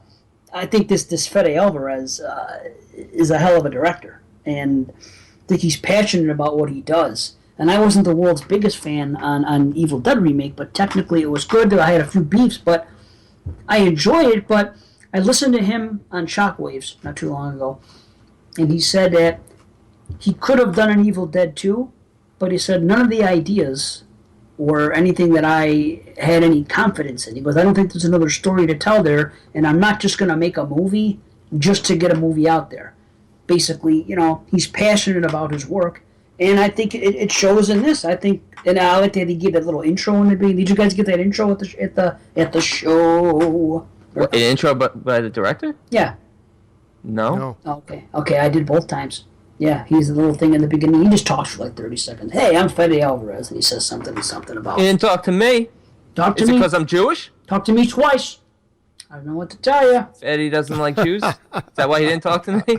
Or Canadians? Or Canadians? It's funny, though, and again, not to knock him, but I didn't do an Evil Dead 2. Well, you did an Evil Dead reboot. Or Evil Dead 4, or however you want to call it. At the end of the day, it was imagining a revision, a modernization of an old movie. So I guess you said that was my foot in the... Maybe you'd say that was my foot in the door. I didn't feel like doing it again, so I wanted to try something new. That I can buy, but... Just as you say, I could have done an Evil Dead 2. Well, then you didn't do it. Do it and don't breathe. Yeah, and I agree with you, Dave, that the passion seems like it's there. I'm still going back to been there, done that. I don't know the lead character, doing this to get her sister out of an abusive household. You don't like that? I feel like I've seen it. Yeah. It's so cliche. I agree. I felt done. It was done. I didn't. Wow. Don't get me wrong. I think those characters you were sympathetic towards them, especially her. But it's like you just kind of, it doesn't develop enough to where you're like concerned one way or the other.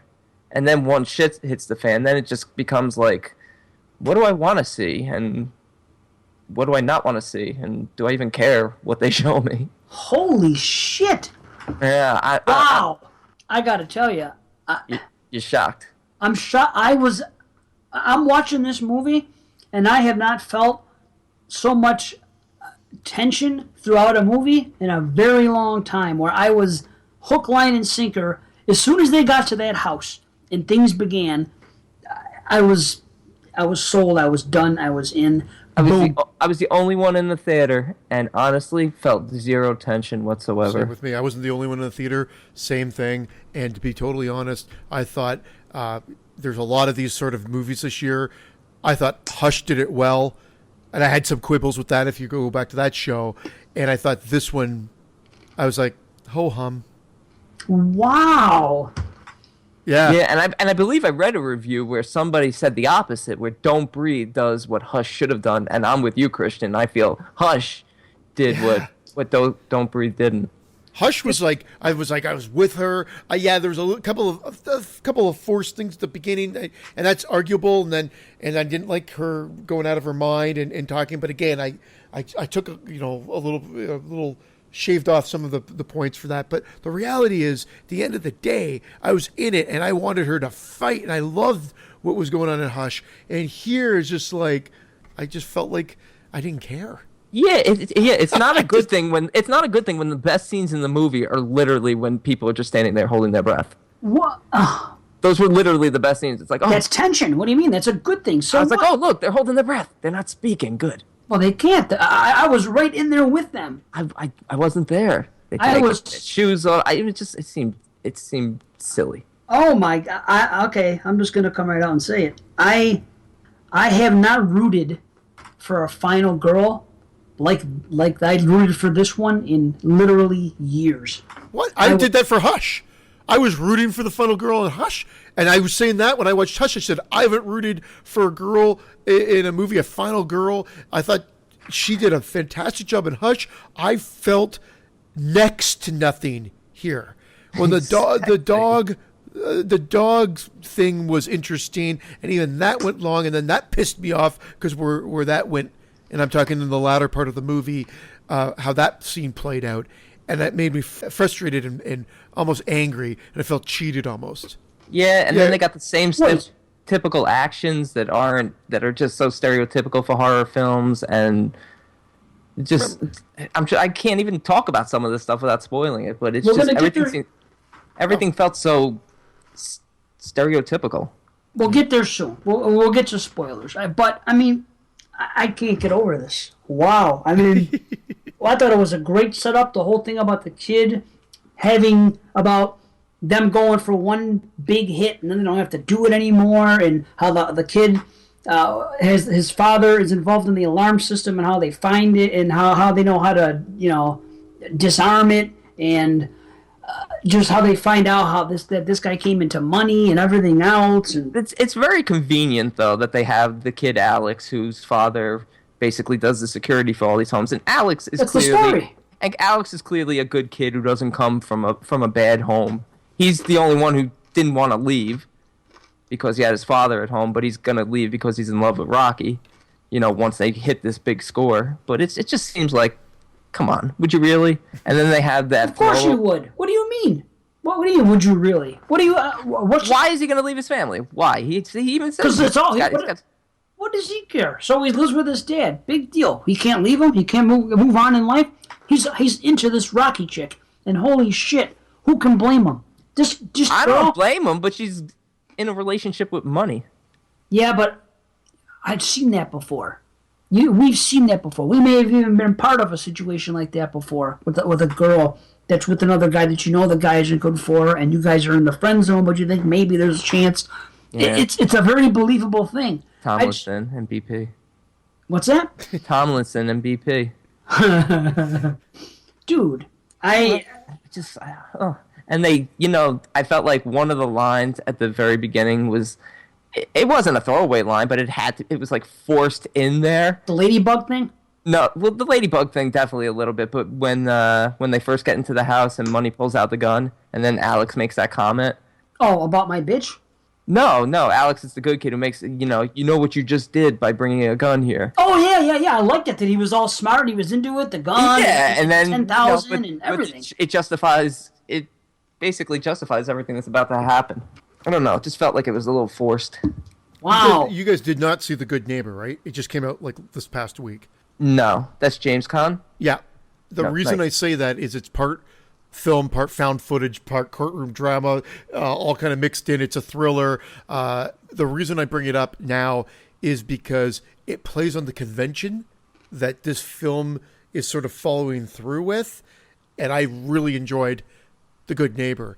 And I found this one by the numbers. Nothing surprised me. Yeah, exactly. Well, one thing surprised me, but I figured they had to do something to keep your interest.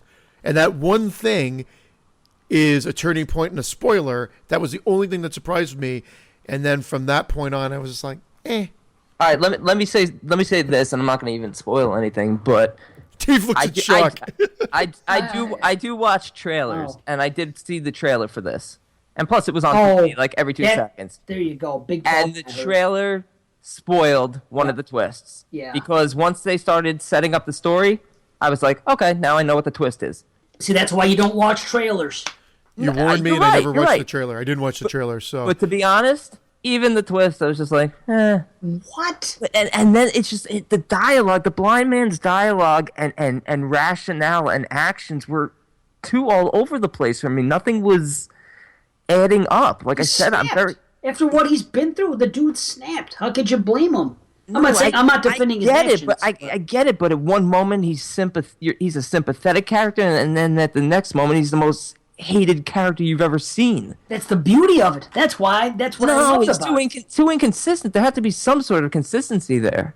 Well, it's pretty obvious. As soon as you see what you see, then you're like, oh, what's this all about? We thought that he was a victim and everything else. Now And we how find out he's not. did he not pass out from the gas bomb? I know exactly how he didn't pass out, because he knew the guy was there, and you see how quick he was when he got downstairs? Literally, the guy went downstairs, it was like 30 seconds later. So the guy knew, the blind guy knew that the kid was letting the bomb off, and he was awake. He faked out. And when the guy walked out the room, as soon as the guy walked out the room, he left the room, because you hear how loud that thing was?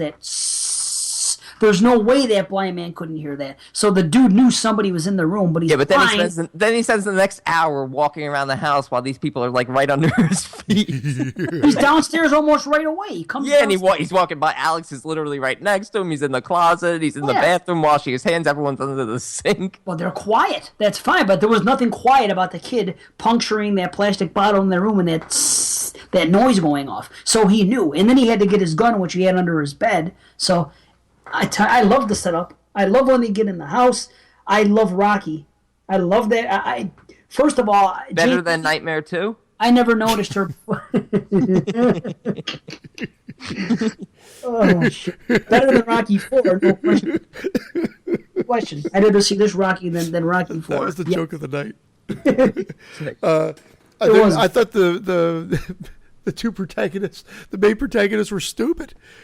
You think they're doing some smart stuff throughout, but then they really do some dumb things that just make the movie go on longer. Well, they're kids. What do you mean, dumb thing? But Well, that's the thing. How old are they supposed to be? whatever. You saw how old they are. They're even if they're in their 20s, whatever the hell they are. Who cares? I mean, they're younger kids doing their first freaking break-in of this type.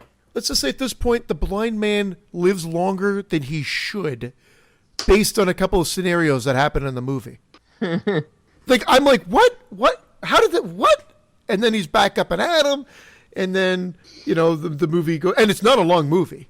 That's the other thing. I think it's an hour and 22 minutes. It's a short movie. It's a quick watch. Yeah. Yeah. It doesn't drag. It's not boring. No, it's not boring at all. It's just very paint by number. Oh, I'm so different on this. I could see We can his see- we hand can physically fisting up see into a your ball pain. of rage. Yeah. Well, first of all, like I said, the final girl. Here's where everything changed for me. I mean, granted, I was already into her. Number one, she's beautiful. I've seen this girl before. Yeah. She should always go blonde, and I prefer brunettes. But with this girl blonde, I thought she was a redhead. I thought she was a redhead. It's Purgatory, right? She isn't. She was a redhead in Suburgatory. Yeah. Yeah, I never saw that. I've only seen her Natural. in. What's that? I don't know if that's Au Naturel or if that's a dye job, but I just remember her from Suburgatory and Evil Dead. I never was attracted to her in Evil Dead with the brunette. Then I saw her here, and I was like, wow, this chick is hot. She's like freaking. Oh, man, I can't believe how hot she is. But anyway, I'm into her, and then I'm so into her character, and here's what it is. Here is what it is.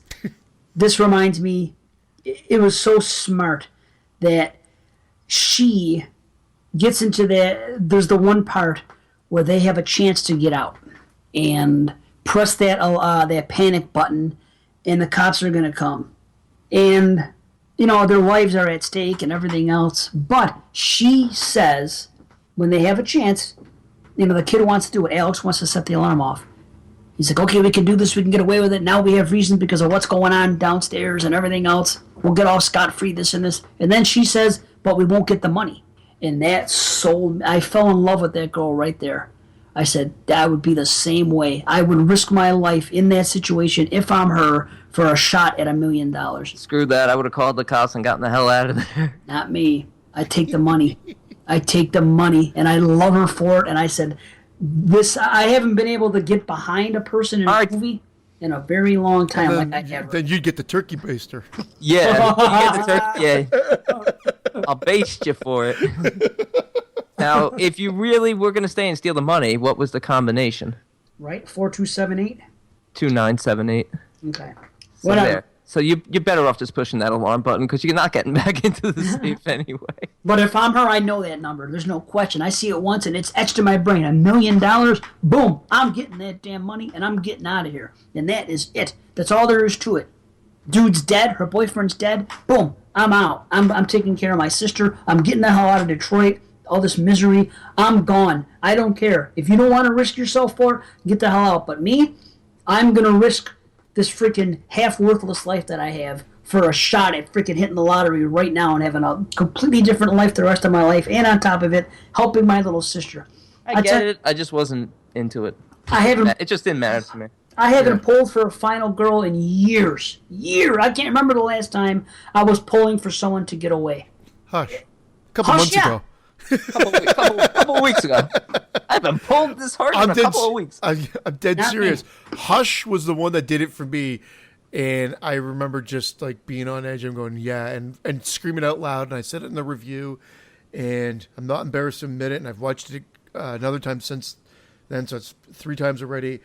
Love that movie. And in this movie, again, it was a paint by the numbers. As Brandon said, I feel like we're spinning our wheels and saying the same thing over again. Holy shit. But ultimately, yeah, I wasn't invested at all. I was like, okay, I guess it's only an hour and 22 minutes. So like, let me, I guess we only have a couple of 10 minutes left. Let's get to it. Let's get it done. Wow. Holy shit. What about those night vision scenes when they're in the basement and all this shit's going on, the tension going on there, and then later on when the kid falls and he's above that glass and the glass is slowly starting to break and you're ready to see it break any second? There's so much tension throughout this. And you know me, I get bored at home invasion shit. Yeah. I was not bored. As soon as they got in that freaking house, I was engaged for freaking an hour the entire time. It's interesting. Yeah, no, it's funny that we're so on opposite ends there. And I guess maybe because you forced me to watch, not forced, but I've watched so many found footage where night vision comes into play in almost everything that it just seems to be another thing now that it's just like, yeah, it was cool. Also, since we're on a timeline here, was this the timeline for non-spoiler, or do you want to go into spoilers? Let's go into spoilers. Okay. So, well, wait, I guess we got to give our head reviews. Give your head.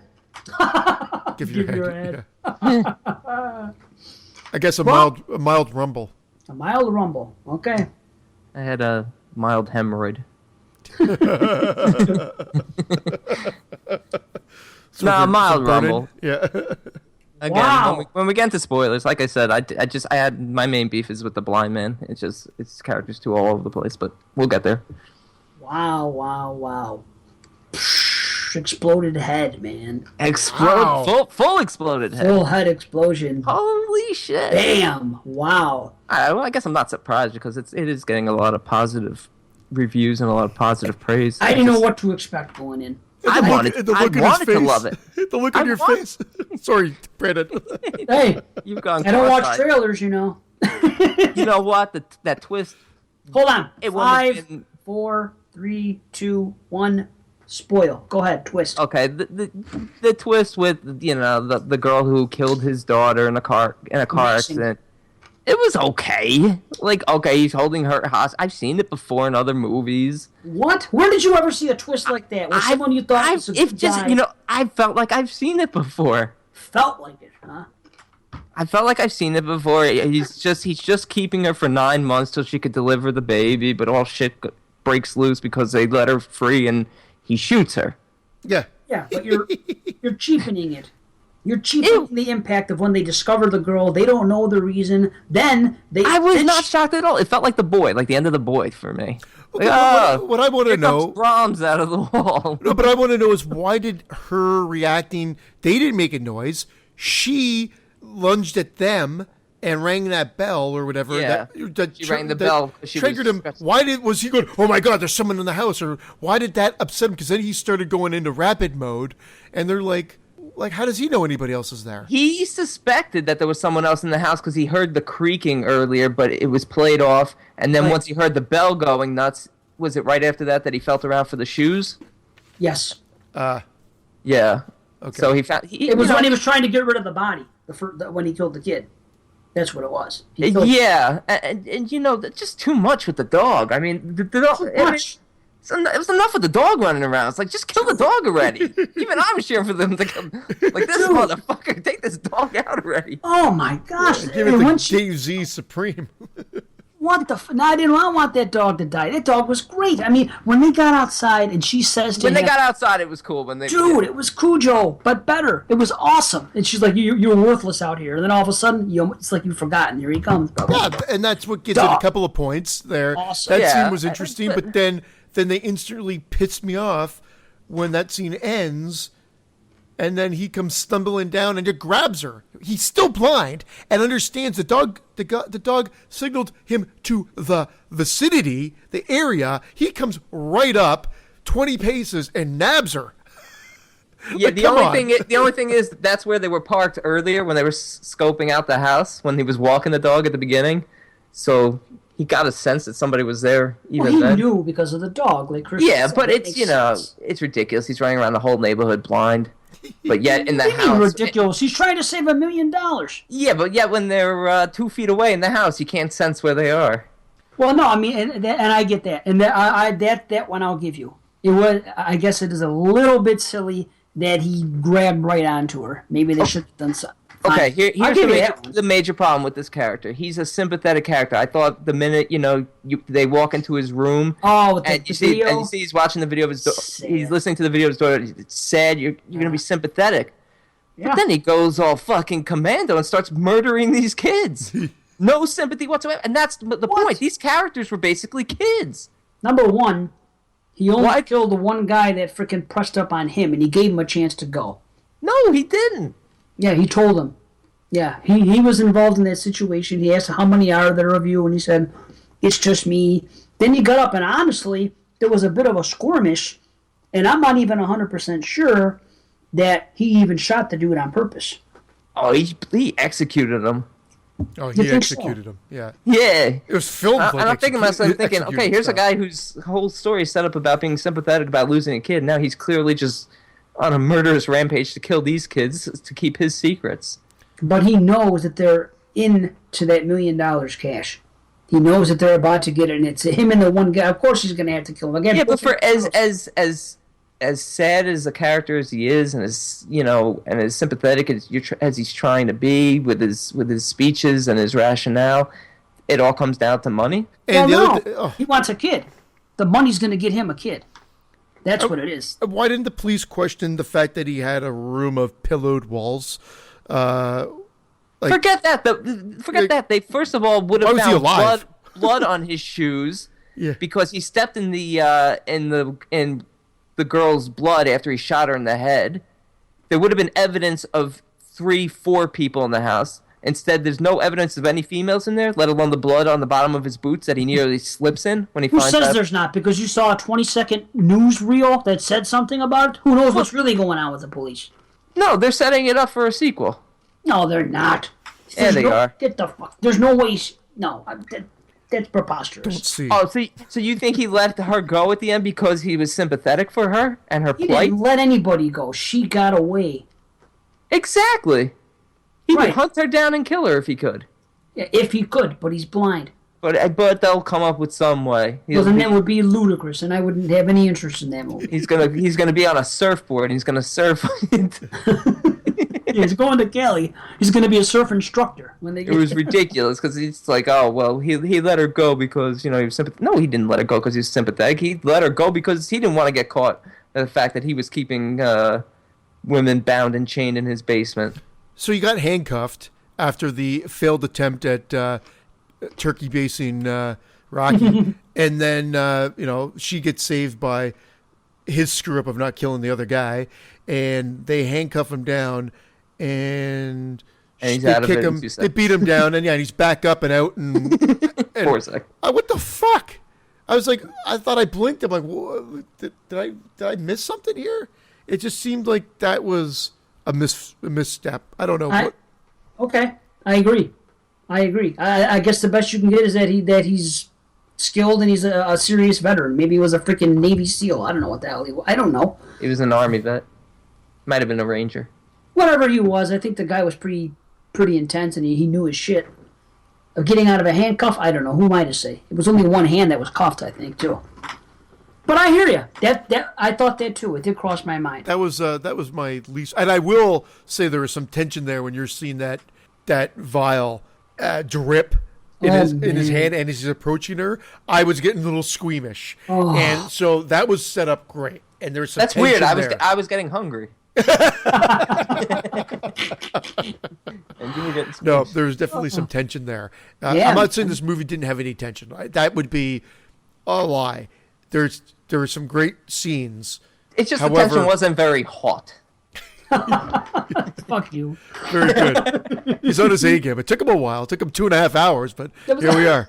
Well, we had a 6-hour email voicemail. So How about his rationale? I never forced myself on them. He doesn't rape them, but it still kind of constitutes rape. You know, having someone in your basement and you injecting them, you know, with the guy's an unsympathetic piece of shit. And that's I fine. didn't traumatize him through That's rape. not. They can't do that. And don't show us videos of a young girl who's like adorable, who's playing. Like they're trying to play on the sympathy. It's storytelling. That's why it's cool, because they flip you on your ass. That's what's great about it. That all of a sudden I'm watching this movie and I see No, but it was on my it wasn't flipping. It was flip flopping. It was all over the place. But see, that's what I loved about it. That I was actually rooting for Rocky, even though she was doing something wrong. I was still rooting for her. Yeah, And they then do make Rocky- you do that because it's hard to make. I'm like, well, these are not And even Alex. sympathetic characters either because they're thieves, but they But- do manage to get you to flip flop a little bit there. So That's what I like agree. about it. Yeah, That's what I'm saying. You kind of flip flop with both things, and then by the end, you make up your mind. Who are you going to root for? I think they have to make you. I think you're supposed to 100% I rooted for the end credits. root for Rock. I Oh, was rooting for watching Hush again.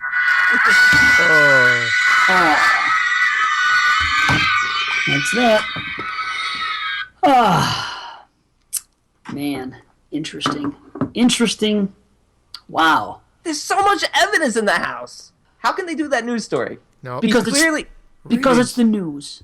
but he's 'cause clearly it's- in the hospital because he fell, and they took him to the hospital. There's blood on his boots. There's blood in the house. There's evidence of females in the house. Freaking Mark Furman over here. Come on. There's freaking turkey basters full of jizz all over. Wait, the two guys broke in and he broke out the turkey baster full of jizz? So what are they going to say on the 11 o'clock news? That they went to, that there was a break-in, No, this guy was a vet? this was like a week later because she's at the airport. This implies a passage of time. She looks a little healed up. It's the next day, I think. But I whatever. thought I read it as the next day too. Funny enough. Yeah. Really? Yeah. She looked a little healed up. She took such a massive beating from this guy. That's true. She was all bruised when she left, and she was all beautiful in that airport. a little bit of a martyr's moment there, where it's just like it how was does very this little bizarre. girl- It was very bizarre because I read it as the next day too. But I'm like, where are her bruises? So she did some makeup job on her because the newscast came out as if it was the next day, the day. You know what? I Yes. didn't pay extra attention to the newscast saying yesterday or a few days ago, but it might have been the next day.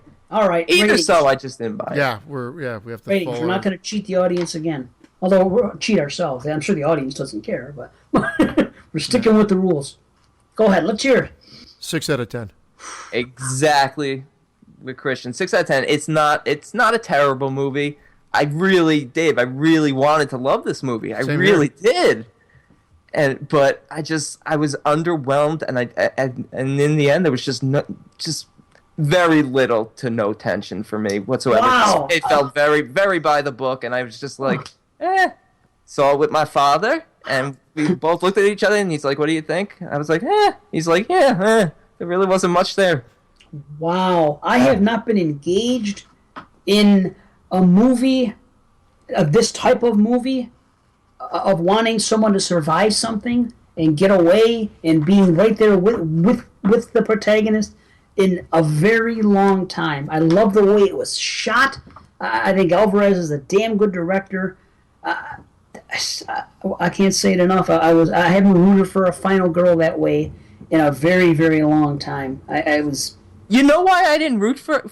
Why I didn't care whether she got away or not? She's smart, she's hot, and she kicks ass. No, but here's the How's reason that? why. Here's the reason why it didn't bother me either way. Is because we knew, even if she did get caught, she'll be free in 9 months. So, the worst case scenario, you're just gonna have to live in the basement for 9 months. Yeah, but she won't have the money.